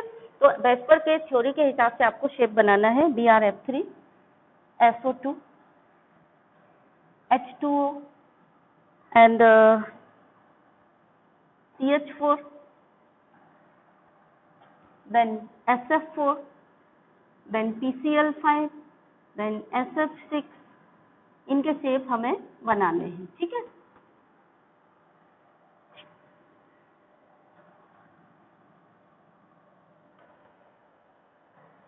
चलिए इनके पहले बनाते हैं, आपको एक आइडिया हो जाएगा शेप बनाना फिर कितना आसान है। आपने बेसिक समझ लिया, अब कोई दिक्कत नहीं है। सपोज हमें BRF3 का शेप बनाना है, ठीक है। BRF3 का शेप बनाएंगे तो हमारे पास फॉर्मूला है हाइब्रिडाइज्ड ऑर्बिटल निकालने के लिए कि hybridized orbital equal to B + M - C + A divided by 2। V का क्या मतलब होता है आप अपनी कॉपी में लिख लीजिए। V का मतलब है valence electron of central atom, लिखिए clear cut, valence electron of central atom, ठीक है। M का मतलब है, V मतलब valence electron on central atom, M का मतलब है मोनोवैलेंट अटैच्ड। मोनोवैलेंट अटैच्ड मतलब एक वैलेंसी वाला कोई एटम अगर अटैच है तो वो संख्या हम M की जगह रखेंगे जितने अटैच हैं। एक अटैच है तो 1 लिख देंगे, 2 अटैच हैं तो 2 लिख देंगे, 4 अटैच हैं तो 4 लिख देंगे। तो B M फिर C का मतलब है चार्ज ऑफ कैटायन। अगर कोई भी जिसका हम वो निकाल रहे हैं वो कैटायन है तो कैटायन का चार्ज, अगर A है तो A को लिखेंगे charge on anion, charge on anion ये A है, ठीक है। अब हम इसको मिटा देते हैं क्योंकि हम लोग अभी क्वेश्चन सॉल्व करेंगे यहाँ पर। तो इसको आपने लिख लिया होगा तो हम मिटा दे रहे हैं, ठीक है। और बता भी दिया हमने आपको V plus M minus C plus A divided by 2। फिर से ध्यान से एक बार समझ लीजिए, V मतलब balance electron of central atom, M मतलब उस पर जो मोनोवैलेंट एटम अटैच है उनकी संख्या, C मतलब अगर उस पर कोई चार्ज है, पूरे मॉलिक्यूल पे कोई प्लस चार्ज है तो वो क्या कर देंगे, घटा देंगे, अगर पूरे मॉलिक्यूल पे माइनस चार्ज है उसको जोड़ देंगे। ठीक है, बस इतना करेंगे। तो चलिए BrF3 निकाल रहे थे हम, तो हाइब्रिडाइज्ड ऑर्बिटल्स कितनी आ गई, बैलेंस इलेक्ट्रॉन सेंट्रल एटम के, यानी ये था ना formula V plus M minus C plus A divided by 2।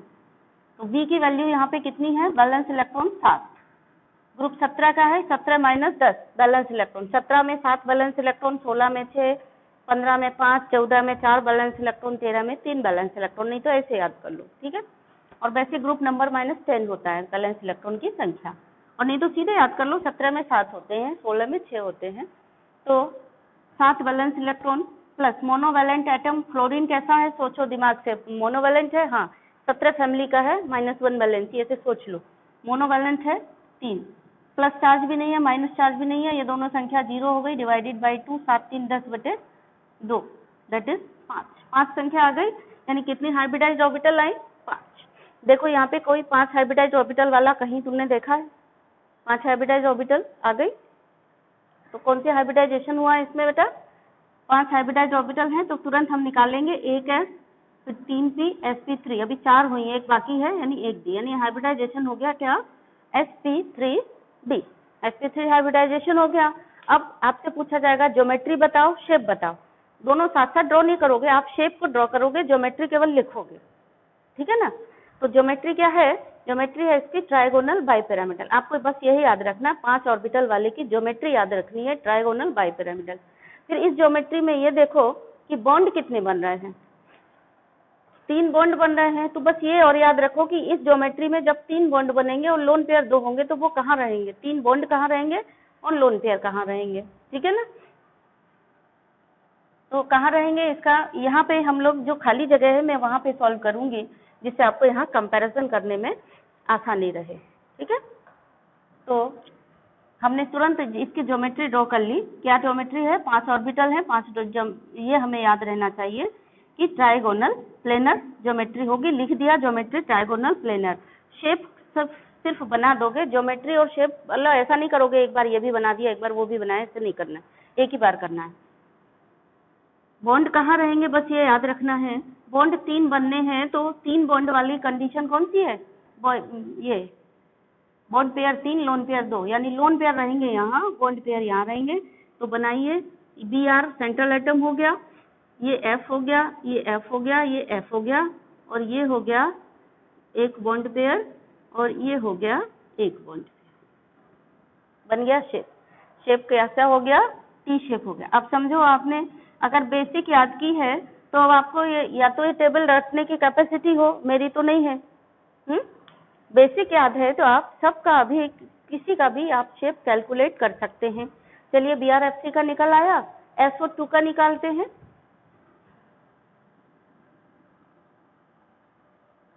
Shape निकालिए SO2 का, काउंट करिए, हाइब्रिडाइज्ड ऑर्बिटल्स कितनी है काउंट करिए, हाइब्रिडाइज्ड ऑर्बिटल आ गई V plus M minus C plus A divided by 2, valence electron sulphur के 6, मोनोवैलेंट एक भी नहीं क्योंकि ऑक्सीजन डाइवैलेंट है, तो सारी संख्याएं 0, ये भी 0, ये भी 0, ये भी 0, ना तो प्लस चार्ज है ना माइनस चार्ज है, ना ही मोनोवैलेंट अटैच है, यानी 6/2, दैट इज 3 आई हाइब्रिडाइज्ड ऑर्बिटल। 3 हाइब्रिडाइज्ड ऑर्बिटल्स वाली आपके पास कौन सी ज्योमेट्री है, देखिए यहाँ पे 3 हाइब्रिडाइज्ड ऑर्बिटल्स वाली ज्योमेट्री कौन सी है, ये है ज्योमेट्री। पहली बात 3 हाइब्रिडाइज्ड ऑर्बिटल हैं तो हाइब्रिडाइजेशन कौन सा हुआ, sp2।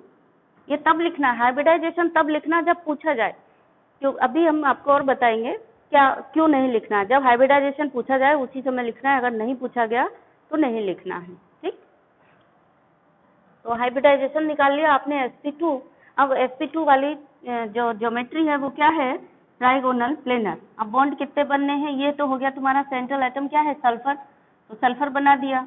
बॉन्ड कितने बनने हैं यहाँ पे, 2 कंडीशन है, अभी की कंडीशन में क्या है SO2, यानी 2 बॉन्ड बनाएगी ऑक्सीजन, तो ऑक्सीजन का 2 बॉन्ड ये बनेगा। ये भी ध्यान रखो कि अगर मॉलिक्यूल में चार्ज नहीं है तो ऑक्सीजन डबल बॉन्ड से जोड़ो, अगर चार्ज है, सपोज एक चार्ज होता है या दो चार्ज होते और ऑक्सीजन है मॉलिक्यूल में, तो ऑक्सीजन को सिंगल बॉन्ड से जोड़ते और ऑक्सीजन पे चार्ज लगाते माइनस।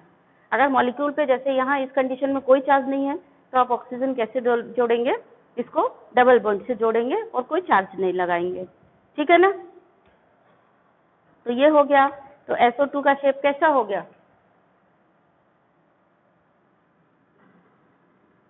यहाँ पे एक सिंगल बॉन्ड है, एक डबल बॉन्ड, ये लोन पेयर है, ठीक है, ये वाला। तो ये शेप कैसा दिख रहा है आपको, ये शेप दिख रहा है कैसा, बेंट। अच्छा, यहाँ जब डबल बॉन्ड पूरा एक बार काउंट कर लोगे कि 6 और 6 12 और 6 18, टोटल 18 इलेक्ट्रॉन है, तो 2 4 6 8 और 4 12 14 16 18, ठीक है, ये है। तो ये थोड़ा सा काउंट करके रखिएगा, जिससे बॉन्ड बना करके एक बार कंफर्म हो जाएगा कि आपने गलती नहीं की है। 18 हो रहे हैं, 2 6 और 6 12 और 6 18, 18 इलेक्ट्रॉन है, 18 को हमने डिस्ट्रीब्यूट किया, 2 4 6 8 10 12 14 16 18। इसलिए अगर थोड़ा बहुत डाउट हो रहा होता कि यहाँ डबल बॉन्ड लगाएंगे तो गड़बड़ हो जाती थी, इसलिए हमने अपन ने यहाँ पे सिंगल बॉन्ड लगा दिया, ठीक है ना। तो ये हो गया बेंट शेप। इन जनरल हम यही देखेंगे कि अगर नेगेटिव चार्ज है तो ऑक्सीजन जो भी है, जितने भी नेगेटिव चार्ज है उतने ऑक्सीजन को सिंगल बॉन्ड से जोड़ देंगे, माइनस चार्ज लगाएंगे, और अगर चार्ज नहीं है तो ऑक्सीजन को डबल बॉन्ड से जोड़ेंगे, प्लस चार्ज लगाएंगे। ये हो गया, ये वाली बात आ गई। अब देखिए H2O को देखिए, H2O का शेप निकालना है हमको, बताना है। तो बेसिकली आपको अभी समझ में आया होगा कि आपको याद क्या करना है।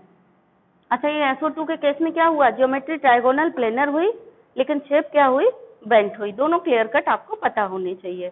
H2O का देखो, H2O में सेंट्रल एटम है O, क्योंकि O के चारों तरफ हाइड्रोजन है ना। तो V + M - C + A divided by 2। Hybridized orbitals कितनी आ गई यहाँ पर, बैलेंस इलेक्ट्रॉन 6 ऑक्सीजन के, मोनोवैलेंट अटैच यानी हाइड्रोजन मोनोवैलेंट है तो 2, प्लस माइनस की वैल्यू 0 है, 2 यानी 8/2 दैट इज 4। 4 है मतलब कौन सा हाइब्रिडाइजेशन हुआ, S, फिर मैक्सिमम P 3, 3 और 1 4, टोटल बराबर हो गया, मतलब हाइब्रिडाइजेशन sp3 है। और ज्योमेट्री क्या होगी sp3 की, ज्योमेट्री ये होगी, ज्योमेट्री कौन सी होगी, ज्योमेट्री का नाम क्या लिखोगे, टेट्राहेड्रल। लेकिन शेप क्या होगी, शेप निकालो, बॉन्ड कितने बनने हैं, 2, H2O के बॉन्ड कितने बनने हैं, 2। तो ये है ऑक्सीजन, ये एक H और एक ये H, और 2 रहेंगे बॉन्ड पेयर। तो शेप कौन सी हो गई, ये शेप कौन सी हो गई, बेंट शेप हो गई। निकाल लिया आपने, कहाँ पे है, ऐसा कहीं देखा है आपने, ये यहाँ कहाँ से निकाला, ये 4 वाला, ये है 4 हाइब्रिडाइज्ड ऑर्बिटल वाला, 4 हाइब्रिडाइज्ड ऑर्बिटल वाला है। और ये वाली कंडीशन है H2O में, 2 बॉन्ड पेयर बन रहे थे, 2 लोन पेयर बन रहे थे, तो आपने इसके हिसाब से बना दिया, ठीक है। अब आपको ये बेसिक चीज याद है तो आपको मॉलिक्यूल्स की शेप रटनी ही नहीं है, आपको सिर्फ कैलकुलेट करना है और शेप बना देना। अभी आप समझ में आ गया होगा कि शेप कैसे बनाएंगे। CH4 है, CH4 का शेप बनाना है, कैसे बनाएंगे, सेंट्रल एटम, वही सबसे पहले फॉर्मूला निकालेंगे, हाइब्रिडाइज्ड ऑर्बिटल्स निकालेंगे और बनाएंगे, ठीक है। बनाइए फॉर्मूला CH4 का शेप, क्या है, hybridized orbitals equal to V + M - C + A divided by 2। Valence electron कितने हैं, 4, plus monovalent attach 4 divided by 2, 4 4 8/2 that is 4, यानी हाइब्रिडाइजेशन कौन सा हो गया, sp3। ये हाइब्रिडाइजेशन हुआ, sp3 हाइब्रिडाइजेशन में ज्योमेट्री क्या हो गई, टेट्राहेड्रल, यानी ज्योमेट्री की बात हुई तो ज्योमेट्री क्या लिखोगे, टेट्राहेड्रल, ठीक है। तो ये हो गया A, सेंट्रल मेटल एटम, जो भी है ए की जगह आप क्या लिख दोगे, CH4 बना रहे हो तो ए की जगह यहाँ क्या लिखोगे, C लिख दोगे, ठीक है, C हो गया। और बॉन्ड कितने बनने हैं, H में 4 हैं तो 4 ही बॉन्ड बनने हैं। तो ये कौन सी कंडीशन है, ये वाली कंडीशन है जिसमें 4 बॉन्ड पेयर हैं, लोन पेयर एक ही है, तो ये बनेगी। और शेप भी टेट्राहेड्रल होगी और ज्योमेट्री भी टेट्राहेड्रल होगी, शेप भी क्या हो गई, टेट्राहेड्रल हो गई। बॉन्ड एंगल अगर पूछा जाए तो 109.5 हो गया शेप। चलिए SF4 का बनाना है अगर हमें शेप,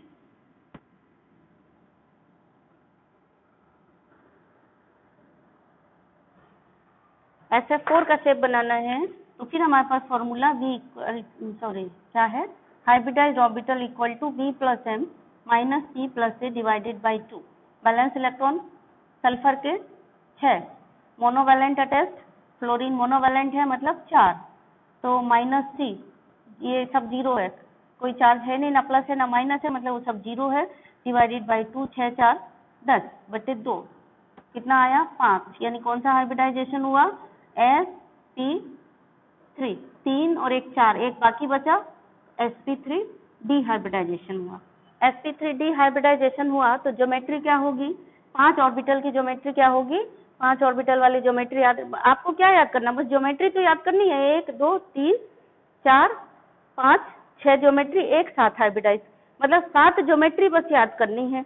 और 7 ज्योमेट्री के बाद बस इतना ध्यान रखना है कि लोन पेयर कहाँ रहेगा, बॉन्ड पेयर कहाँ रहेगा, और जब लोन पेयर बॉन्ड पेयर जहाँ जहाँ रहेंगे उस समय शेप का नाम क्या हो जाएगा, बस इतना याद रखना है आपको, ठीक है। तो 5 हाइब्रिडाइज्ड ऑर्बिटल वाली ज्योमेट्री ये रही आपकी ट्राइगोनल प्लेनर। अभी बॉन्ड कितने बनने हैं, फिलहाल में बॉन्ड बनने हैं 4 बॉन्ड बनने हैं, तो 5 हाइब्रिडाइज्ड वाली ज्योमेट्री ये है, 5 हाइब्रिडाइज्ड ऑर्बिटल वाली ज्योमेट्री ये है trigonal planar, sorry diagonal bipyramidal, ठीक है। तो यहाँ देखिए कौन सी कंडीशन है, बॉन्ड कितने बनने हैं, बॉन्ड कितने बनने हैं, देखो बॉन्ड SF4 ये है ना, SF4 कितने बॉन्ड बनाएगा, 4 फ्लोरीन है तो 4 ही बॉन्ड बनेंगे, इसका मतलब एक लोन पेयर है, तो 4 बॉन्ड पेयर एक लोन पेयर वाली कहानी कहाँ है, यहाँ पे ये है 4 बॉन्ड पेयर एक लोन पेयर, कौन सा शेप बनाएगा, बच्चों का झूला वाला शेप, कौन सा शेप है, 4 बॉन्ड पेयर लोन पेयर वाला, सीसो शेप, तो बना दो सीसो शेप। सीसो शेप में क्या याद रखना है, ये जो ट्राइगोन बनाया है आपने, ट्राइगोन का जो एक कोना है, जो स्टैंड वाला कोना, जो स्टैंड का काम करेगा बस वो पकड़ो, तो स्टैंड ये वाला ये स्टैंड बनेगा, तो यहाँ पे लोन पेयर रखो, बस इतना सा ध्यान रखना है ना। ए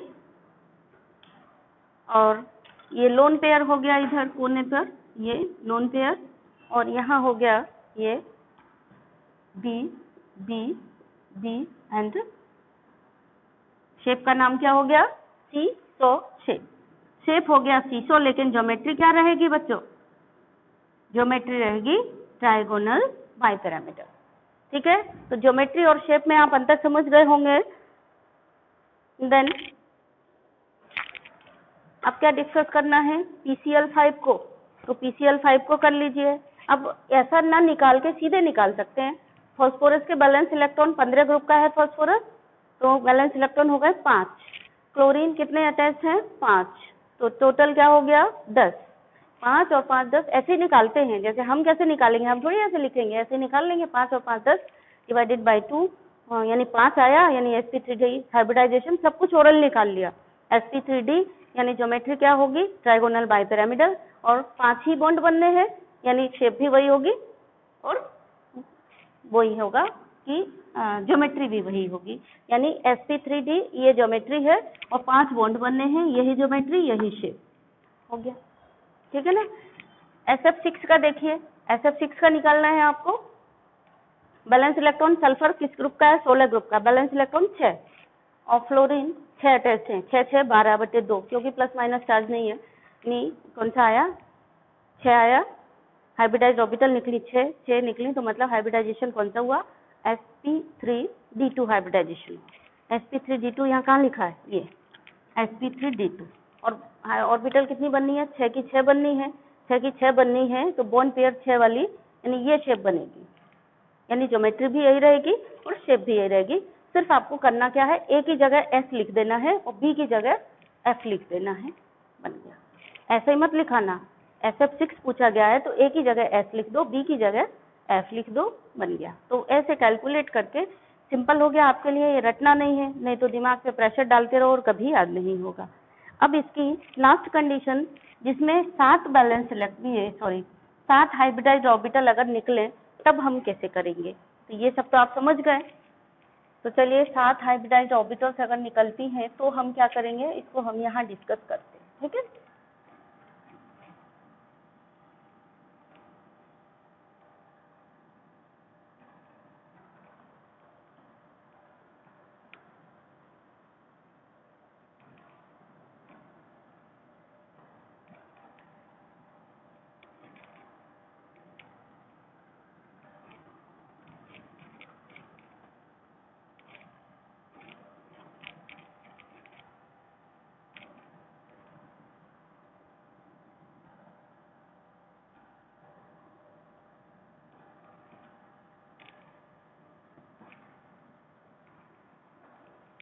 ठीक, अगर हाइब्रिडाइज्ड ऑर्बिटल्स निकल ली 7, ये फॉर्मूला आपने लगाया B+M वाला, और हाइब्रिडाइज्ड ऑर्बिटल्स आपकी कितनी निकल आई, 7 निकल आई। तो हाइब्रिडाइज्ड ऑर्बिटल्स निकली 7, यानी हाइब्रिडाइजेशन क्या निकलेगा, sp3 एंड d3, 3 और 1 4 और 3 7, टोटल 7 है, यानी 3 p ऑर्बिटल और 1 s 4 और 3 d मिली, तो sp3 d3 हाइब्रिडाइजेशन हुआ और हाइब्रिडाइज्ड ऑर्बिटल्स निकली 7। यहाँ पे ज्योमेट्री 2 तरीके की होगी, अगर सारे के सारे बॉन्ड पेयर होंगे तब ज्योमेट्री अलग होगी, और सारे के 6 बॉन्ड पेयर और 1 लोड, 2 ही कंडीशन है यहाँ पर, ठीक है ना। तो यहाँ पे 2 तरीके की ज्योमेट्री पॉसिबल है। इधर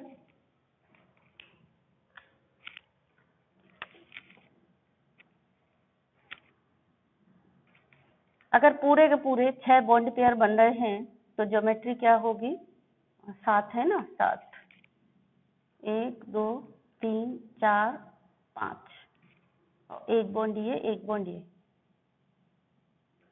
ये ज्योमेट्री कहलाएगी पेंटागोनल बाइपिरामिडल। देख लो ध्यान से, 5 बॉन्ड, जैसे यहाँ पे ये 4 बॉन्ड थे स्क्वायर प्लेन में, ऐसा स्क्वायर प्लेन ना होकर पेंटागोन हो, तो पेंटागोन हो और इसके ऊपर 1 बॉन्ड ऊपर और 1 बॉन्ड नीचे हो, ये वाली जो ज्योमेट्री कहलाएगी ये कहलाएगी पेंटागोनल बाइपिरामिडल। तो ये ज्योमेट्री है यहाँ पर पेंटागोनल बाइपिरामिडल, पेंटागोनल बाइपिरामिडल,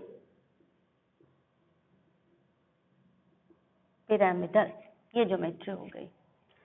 अगर यहाँ पे थोड़ा ध्यान देना, 6 बॉन्ड पेयर नहीं है, ये 7 बॉन्ड पेयर है, मतलब ठीक कर लो जरा इसको, 7 के 7 बॉन्ड पेयर बन रहे हैं तब की बात है, 7 बॉन्ड बनेंगे तो ये ज्योमेट्री होगी पेंटागोनल बाइपिरामिडल। अगर बॉन्ड बनेंगे 6 बॉन्ड पेयर होंगे और 1 लोन पेयर होगा इसमें, किसमें, sp3 d3 वाले में, तो जो ज्योमेट्री होगी वो थोड़ी सी डिफरेंट होगी, वो होगी कौन सी,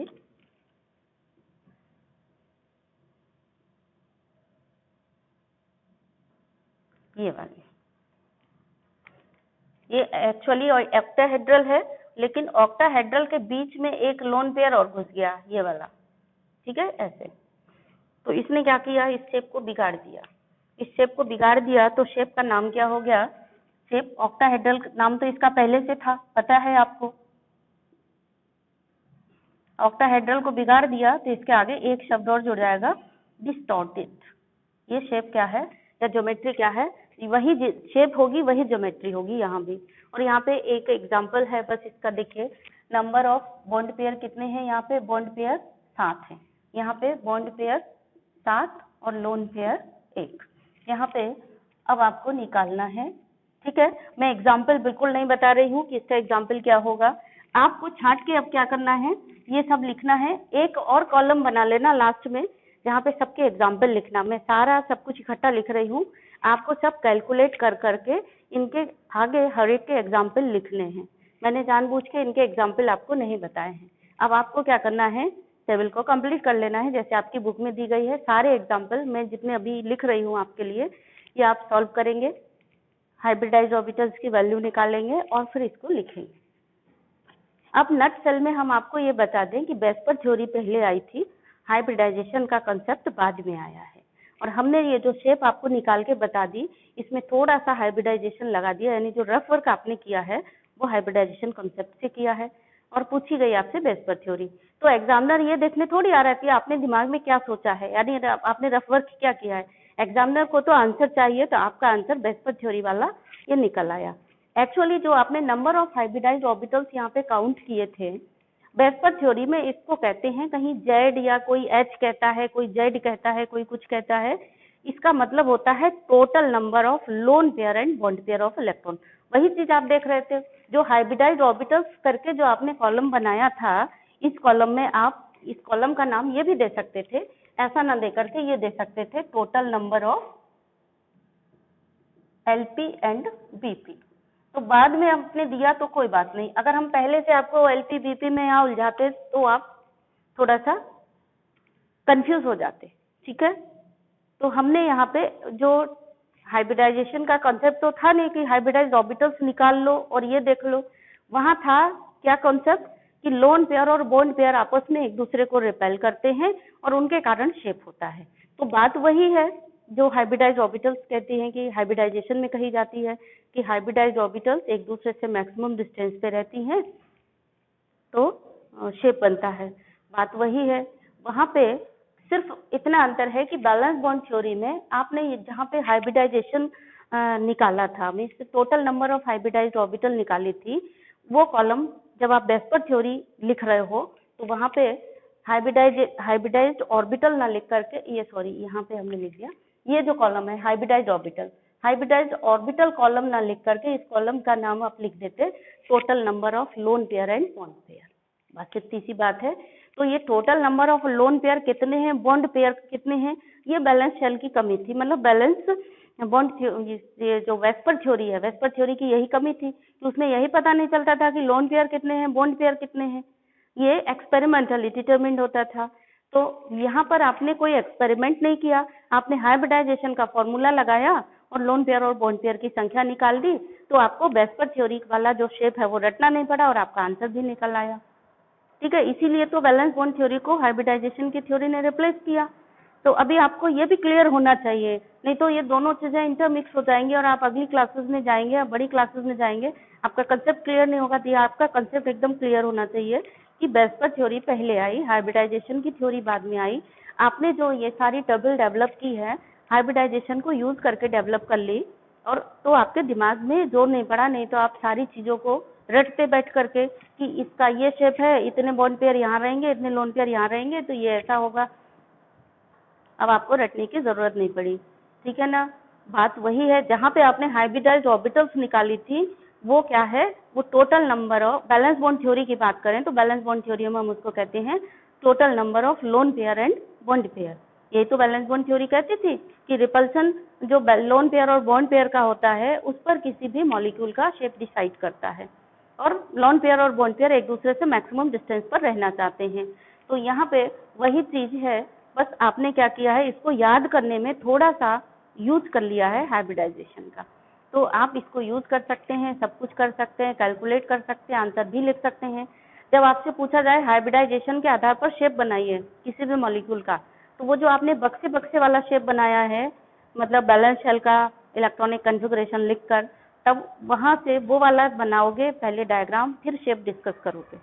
लेकिन जब पूछा गया वेस्पर थ्योरी के आधार पर बताइए शेप, तो आप ये b + m - c + a divided by 2 calculation rough में करेंगे, हाइब्रिडाइज्ड ऑर्बिटल्स की संख्या रफ में निकालेंगे और सीधे सीधे शेप ड्रॉ कर देंगे, और शेप ड्रॉ करके उसको एक्सप्लेन कर देंगे। सपोज ट्राइगोनल बायपिरामिडल शेप का कोई मॉलिक्यूल निकला आपका, आपसे पूछा गया PCl5 को वेस्पर थ्योरी के आधार पे बताइए, तो आपने PCl5 को वेस्पर थ्योरी के आधार पे निकाला, ये b + m - c, ये रफ वर्क कर लिया आपने सब। डायरेक्ट आप ड्रॉ कर देंगे PCl5 को ऐसा, ये PCl5 हो गया, PCl Cl Cl Cl। अगर ड्रॉ कर, यहाँ पर भी क्वेश्चन है, ड्रॉ करने के लिए पूछा जाएगा तो 1 मार्क का होगा, अगर कहा डिस्कस करिए तो हो सकता है 2 नंबर का हो। जब डिस्कस करिए तो आपको ये बताना होगा, जैसे हमने आपको डिस्कस करके भी बताया था पर आपने ध्यान नहीं दिया। हमने क्या बताया था कि जो 5 बॉन्ड है, 5 में से 3 बॉन्ड कहाँ है, ट्राइगोन में है, ठीक है, और 120 का एंगल बना रहे हैं, और जो 2 बॉन्ड है वो ट्राइगोन के अबव प्लेन पे है और बिलो द प्लेन है। बस यही एक्सप्लेनेशन है इसका। शेप का डिस्कशन करिए बैलेंस बॉन्ड थ्योरी के बेस पर, सॉरी वेस्पर थ्योरी के बेस पर। तो वेस्पर के आधार पे आपने ये डायरेक्ट शेप बना दिया। जो रफ वर्क किया है तो कोई भी एग्जामिनर, कोई भी आपके दिमाग में घुस के तो नहीं देखेगा कि आपने सोचा क्या था, हाइब्रिडाइजेशन सोच करके बैलेंस बॉन्ड थ्योरी का शेप बना दिया, मीन्स वेस्पर थ्योरी का शेप बना दिया, ऐसा तो नहीं है। तो आप उसको सोच करके अपने आराम से इसका शेप बनाइए। ड्रॉ करना है तो सिर्फ ड्रॉ करिए, डिस्कस करना है तो इतना सा डिस्कशन और कर दीजिए कि ये बॉन्ड है, ये रेगुलर ट्रायंगल के कॉर्नर पे 3 बॉन्ड प्रेजेंट है, इन बॉन्ड में बॉन्ड एंगल कितना है 120 का है, and one bond is above the trigonal plane and one bond is below the trigonal plane, and that bond is forming कितना एंगल 90 डिग्री एंगल टू, ये वाले बॉन्ड से 90 डिग्री एंगल है इन दोनों बॉन्ड का। ठीक है, और थोड़ी बात यहीं पर रीजनिंग जब क्वेश्चन आता है तो देखिए ध्यान से, यहाँ पे 120 का एंगल है इन बॉन्ड्स में, तो यहाँ पे रिपल्सन कम है, 90 डिग्री का एंगल इन दोनों के बीच में है तो यहाँ रिपल्सन ज्यादा है। क्यों? 90 का एंगल जब बन रहा है तो ये पास पास हो गए ना बॉन्ड, तो रिपल्सन फेस करेंगे। यहाँ 120 का एंगल है तो 120 के एंगल में दूर दूर है, तो ये बॉन्ड आपस में दूर दूर है, लेकिन ये ऊपर का बॉन्ड और नीचे का बॉन्ड, इन तीनों बॉन्डों से 90 डिग्री का एंगल है। तो 90 डिग्री का एंगल होने के कारण ये तीनों बॉन्ड का रिपल्सन ये वाला बॉन्ड ज्यादा झेल रहा है, ये वाला, क्योंकि 90 डिग्री का ही बॉन्ड है, और ये वाला बॉन्ड भी ज्यादा झेल रहा है रिपल्सन, ये और ये 90 डिग्री के कारण। यहाँ इन दोनों पे ज्यादा रिपल्सन है, इन दोनों पे कम रिपल्सन है। ठीक है ना, ये एक्सियल बॉन्ड कहलाते हैं, इसका नाम क्या है एक्सियल बॉन्ड, और ये जो 3 है ये इक्वेटोरियल बॉन्ड कहलाते हैं। एक्सियल बॉन्ड थोड़े से लंबे होते हैं in comparison to equatorial bond. ये क्वेश्चन पूछा जाता है कि PCl5 में जो 2 बॉन्ड हैं वो लंबे क्यों हैं, या 2 बॉन्ड जल्दी क्यों टूट जाते हैं। बड़ी आसानी से, अगर PCl3 को हम PCl5 को गर्म करेंगे तुरंत PCl3 बन जाएगा और Cl2 बनेगा। Cl2 क्यों बनेगा? क्योंकि ये वाले जो 2 बॉन्ड हैं वीक हैं। वीक क्यों है? क्योंकि इन तीनों का रिपल्सन फेस कर रहे हैं। क्यों कर रहे हैं? क्योंकि ये तो 120 के एंगल पर हैं जो ट्राइगोन में बॉन्ड है, लेकिन जो अबव द प्लेन है और बिलो द प्लेन है वो जो ट्राइगोनल वाले प्लेन से 90 डिग्री का एंगल बना रहे हैं, विच फेसेस ग्रेटर रिपल्सन। यहाँ पे रिपल्सन ज्यादा है, तो इसीलिए ज्यादा रिपल्सन के कारण ही ये थोड़े लंबे हो गए इनके कंपैरिजन में। इन 3 के कंपैरिजन में ये जो ऊपर नीचे वाले बॉन्ड है ये थोड़े लंबे भी हैं और थोड़े कमजोर भी हैं, वीक भी हैं, तो ये जल्दी भी टूटते हैं और इलोंगेटेड भी। तो 2 नंबर का, एक नंबर का यही क्वेश्चन हो गया कि PCl5 में 2 बॉन्ड इलोंगेटेड क्यों है, यानी बाकी 3 से। या फिर क्वेश्चन आया कि PCl5 हाईली रिएक्टिव क्यों है, तब भी वही बात कि 2 बॉन्ड उसके वीक हो जाते हैं शेप के कारण। तो शेप आएगी साथ में, फिर उसका एक्सप्लेनेशन आएगा। इसी तरह से सबका एक्सप्लेनेशन करना है। इसका कोई ऑक्टाहेड्रल कंपाउंड है, इसको डिस्कस करिए तो आप बताएंगे कि 4 बॉन्ड कहाँ है, ट्राइगोन के प्लेन में है, एक अबव द प्लेन, एक बिलो द प्लेन। ये चारों बॉन्ड भी 90 डिग्री का एंगल बना रहे हैं, अबव द प्लेन वाला भी 90 डिग्री है और बिलो द प्लेन वाला भी 90 डिग्री बॉन्ड एंगल बना रहा है। हो गया, डिस्कशन हो गया ये। और सिर्फ शेप ड्रॉ करना है तो आप सिर्फ शेप ड्रॉ करिए, क्वेश्चन जैसा पूछा गया उसके हिसाब से आप आंसर लिखेंगे। ठीक है ना, ऐसा नहीं हो कि सिर्फ ड्रॉ करना पूछा गया आपने कहानी लिख दी, नंबर 1 ही मिलेगा। डिस्कस करने के लिए पूछा गया, आपने ड्रॉ कर दिया, नंबर कट जाएगा क्योंकि डिस्कशन ही नहीं किया है आपने। तो दोनों चीजों पे ध्यान देना है कि क्वेश्चन हमारा कैसे पूछा गया है, हमको जवाब कैसे लिखना है। तो 3 क्वेश्चन आपके हो गए, वो नोट कर लीजिए, लिखना है आपको, आंसर भेजना है। PCl5 ज्यादा रिएक्टिव क्यों है, PCl5 गर्म करने पर PCl3 में क्यों टूट जाता है। तीसरा क्वेश्चन ये हुआ कि why axial bond are elongated in comparison to equatorial bond, हाँ, या PCl5 के 2 bond why are elongated in comparison to other 3 bond. तो आपको ध्यान रखना होगा, ये जो 3 बॉन्ड हैं, इन 3 बॉन्ड का नाम क्या है, ये 3 बॉन्ड कहलाते हैं इक्वेटोरियल बॉन्ड। ठीक है, और जो ऊपर के बॉन्ड हैं 2 above the plane and below the plane, ये कहलाते हैं एक्सियल बॉन्ड, ये एक्सियल बॉन्ड है। ठीक है, तो एक्सियल बॉन्ड क्यों जल्दी टूट जाते हैं या क्यों एलोंगेटेड ज्यादा है, क्योंकि ज्यादा रिपल्सन फेस कर रहे हैं। अगर आपने ध्यान से शेप पढ़े हैं, इस चीज को समझा है शेप से, तो आपको रटने की जरूरत ही नहीं है, आप बड़े इजीली कोई भी शेप ड्रॉ कर सकते हैं। आपसे कहा गया ये शेप, इसका शेप डिस्कस करिए, स्क्वायर प्लेन का, स्क्वायर प्लेनर का शेप क्या है डिस्कस करो। 4 बॉन्ड हैं और 4 बॉन्ड कहाँ पर है, to the regular square plane. Square plane जो है उसके 4 कोनों पे 4 बॉन्ड इंडिकेट कर रहे हैं। हो गया, 4 bond are lying to the regular corners of the square plane and one lone pair is above the plane and one lone pair is below the plane. यही तो है शेप का डिस्कशन. यहाँ क्या है शेप का डिस्कशन? 4 ये bond angle कहाँ पर है, सॉरी 4 बॉन्ड कहाँ पर है, to the corners of regular square plane and one bond is above the plane and below the plane one lone pair of electron is present. ये discussion of the shape हो गया. इसका shape का discussion करना है तो कैसे करोगे ऑक्टाहेड्रल का? 4 bond are lying on the corners of regular square plane. One bond is above the plane and one bond is below the plane. The square planar bond, जो भी bond present in square plane, there is also a bond angle is of 90 degree and the bond which is above the plane and below the plane, they also make the bond angle with square. बच्चों ये कुछ questions हैं VSEPR theory के base पर जिनकी आपको shape निकालनी है. ये मॉलिक्यूल्स मैंने दिए हैं, वेस्पर थ्योरी आपने सीख ली है तो इनके शेप आप निकाल लेंगे बड़े आराम से. पर हो सकता है कुछ में आप अटके, जिनमें अटकेंगे उनमें हम थोड़ा सा हिंट आपको दे देंगे. ठीक है, तो यहाँ देखिए ये है, हो सकता है वैसे नहीं अटकने वाला कुछ है नहीं इसमें, इसमें आप अटक सकते हैं इसमें I3 में. तो ये हम आपको डिस्कस करेंगे. इन तीनों में से एक हम आपको डिस्कस कर देंगे तो बाकी की आपके दूर हो जाएंगे जो भी प्रॉब्लम्स आ रहे होंगे. 3 में से एक हम आपको डिस्कस कर देंगे. और यहाँ पर आपको ये देखना है जहाँ पे ऑक्सीजन है XCO3 XCO4 इन पे कोई चार्ज नहीं है. ठीक है ना, तो जब चार्ज नहीं होता है तो यहाँ पे ऑक्सीजन को हर में जैसे 4 ऑक्सीजन है तो चारों डबल बॉन्ड O से लगेंगी, मतलब यहाँ पे डबल बॉन्ड O लगेगा ऑक्सीजन का. यहाँ पे ऑक्सीजन है डबल बॉन्ड O, 3 एटम है तीनों डबल बॉन्ड O से, यहाँ पे डबल बॉन्ड O से. बस यही देखना है आपको, बाकी आ जाएगा आपको. ठीक है, ओजोन का तो आपने रेजोनेटिंग स्ट्रक्चर पढ़ाई है तो उससे आ जाएगा, बाकी और कुछ नहीं है. अगर आपकी गाड़ी अटकेगी तो एक यहाँ अटकेगी, यहाँ तो नहीं अटकनी चाहिए ये वाली, फिर भी चलो मैं डिस्कस कर दूंगी क्योंकि अगर आप अटके तो 1 2 और 1 3 चीज़ें में हम लोग चलिए एक डिस्कशन करते हैं. XCF6 का शेप निकालना है हमें, तो हमारा फॉर्मूला हुआ B + M - C + A divided by 2, यानी 8 वैलेंस इलेक्ट्रॉन है, जेनॉन 18 ग्रुप का है तो 8 मोनोवैलेंट अटैच 6 है, ये है नहीं कुछ, डिवाइडेड बाई 2 8 से 14/2 कितना हुआ 7. Hybridised orbital line 7.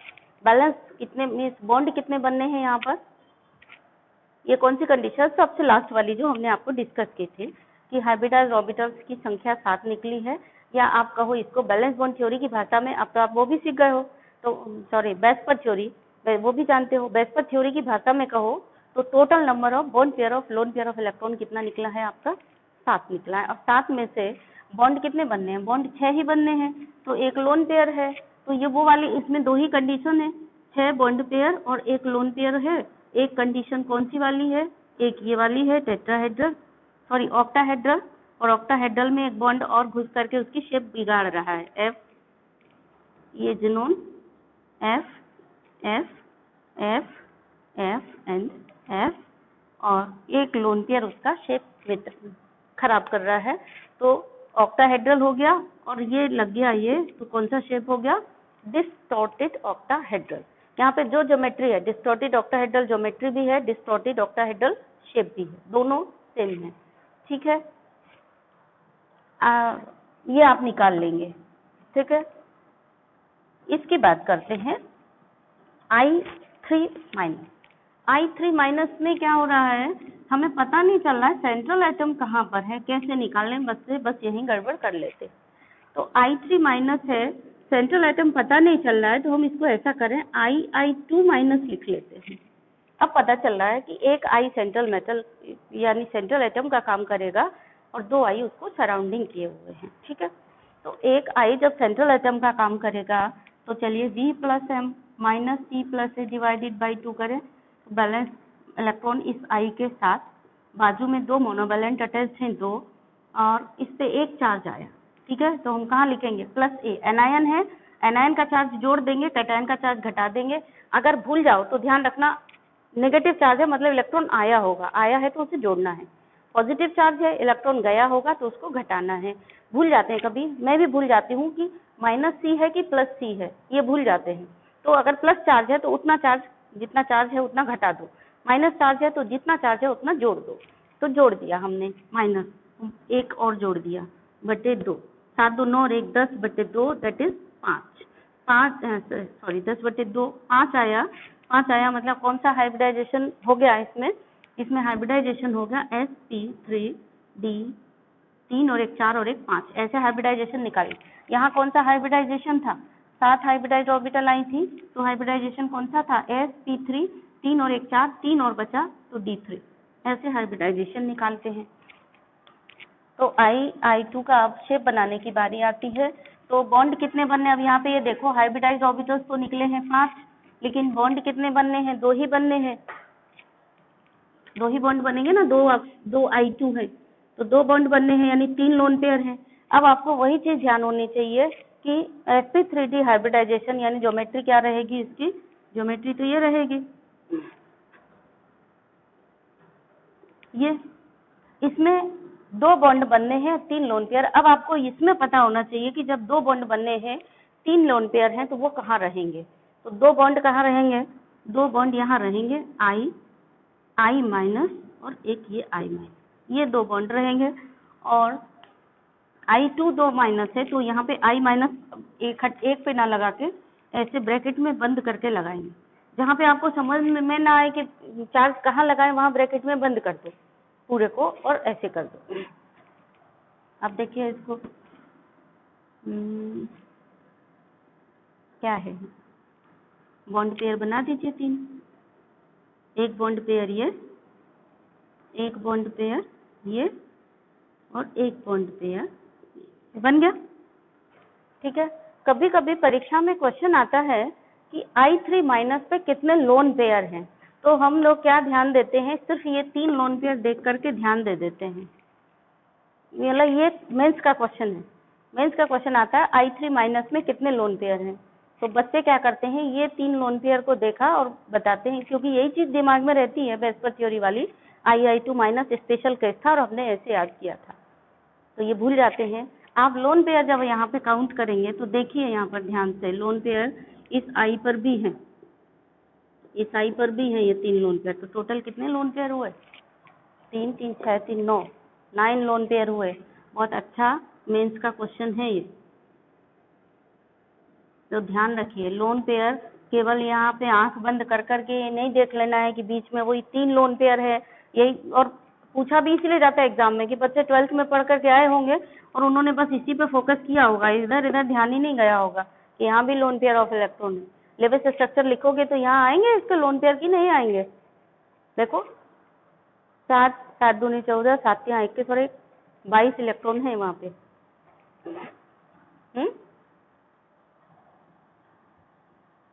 22 इलेक्ट्रॉन है यहाँ पे टोटल पूरे, देखिए। तो ये चीज आपको ध्यान देनी है, बहुत इंपॉर्टेंट है ये। लोन पेयर ऑफ इलेक्ट्रॉन पूछा जाता है, और लोन पेयर ऑफ इलेक्ट्रॉन जब भी पूछा जाए, किसी भी मॉलिक्यूल का पूछा जाए, वेस्पर थ्योरी पे बेस्ड डायग्राम बना करके लोन पेयर मत बता देना, उसका लेविस डॉट स्ट्रक्चर लिख करके तब lone pair of electron count करेंगे आप, मतलब लेविस इस मॉलिक्यूल का लेविस स्ट्रक्चर बनाएंगे, फिर उसमें लोन पेयर देखेंगे तो आपकी गलती नहीं होगी। जैसे मैंने अभी आपको करके दिखाया, 22 इलेक्ट्रॉन है, 22 इलेक्ट्रॉन पहले डिस्ट्रीब्यूट करो, फिर निकालो कि कितने बॉन्ड पेयर हैं, कितने लोन पेयर हैं यहाँ पर। ठीक है, तो बहुत अच्छा क्वेश्चन है ये।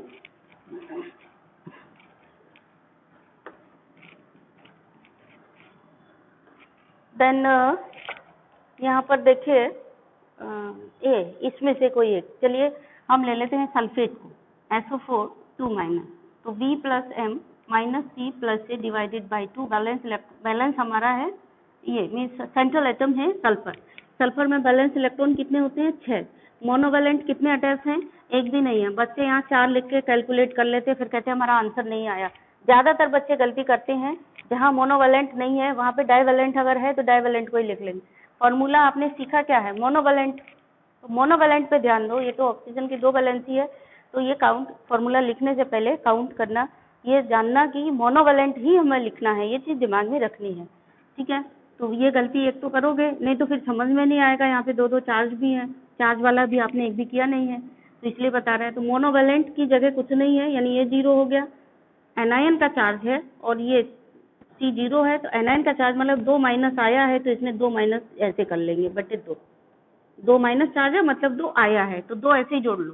तो 6 प्लस 2, वैसे वर्बल जोड़ सकते हैं, 6 2 8 डिवाइडेड बाई 2, तो ये कितना हो गया 8 बटे 2 दैट इज 4। 4 हुआ तो कौन सा हुआ, टेट्राहेड्रल शेप, मतलब ज्योमेट्री क्या हो गई, टेट्राहेड्रल हो गई। देखिए आप कितने बड़े साइंटिस्ट बन जाते हैं जरा सी देर में, अगर आपने ध्यान से वो टेबल एक बार लिख करके प्रैक्टिस कर ली तो आप बहुत बड़े साइंटिस्ट, आप टेट्राहेड्रल, ऑक्टाहेड्रल और इसकी बातें करने लगेंगे। आप तुरंत देखिए आपने 4 निकला, टेट्राहेड्रल ज्योमेट्री, ज्योमेट्री की शेप की सारी चीजें आपकी एकदम क्लियर हो जाएंगी, है ना। तो टेट्राहेड्रल है, तो यहाँ पे क्या है, सल्फर है। अभी बॉन्ड कितने बनने हैं, 4 ऑक्सीजन है, 4 बॉन्ड बनने हैं। अब ये देखो 4 ऑक्सीजन है, तो हम कितने डबल बॉन्ड कितने सिंगल बॉन्ड बना दें, 2 माइनस चार्ज वाला है तो 2 माइनस चार्ज ऐसे बना देते हैं और 2 डबल बॉन्ड बना देते हैं। अब ये आपकी मर्जी, कहीं पे भी डबल बॉन्ड बनाओ, कहीं पे भी सिंगल बॉन्ड बनाओ, देख लेना। लेविस डॉट स्ट्रक्चर से इलेक्ट्रॉन निकाल के काउंट कर लेना, ऐसा ही निकलेगा आपका, ठीक है। तो यहाँ पे ये होता है कि जैसे 2 माइनस चार्ज हैं, तो हम ये मान लें कि इसमें से 2 ऑक्सीजन पे वो 2 माइनस चार्ज होंगे, और जिन 2 ऑक्सीजन पे माइनस चार्ज है उसको सिंगल बॉन्ड से जोड़ेंगे, जिसपे डबल, मतलब बाकी को फिर डबल बॉन्ड से जोड़ देंगे। ऐसे ही सेम से सेम ये PO4 में और इसमें भी सोचेंगे। जैसे यहाँ PO4 3 माइनस है, तो 3 ऑक्सीजन पे माइनस चार्ज लगाएंगे, 1 ऑक्सीजन डबल बॉन्ड से जोड़ेंगे। 3 ऑक्सीजन है लेकिन चार्ज 2 ही है, 2 माइनस है, तो 2 ऑक्सीजन पे minus charge, 1 oxygen double bond से जोड़ेंगे। जो डबल बॉन्ड से जोड़ेंगे उस पर कोई चार्ज नहीं होगा। हो गया।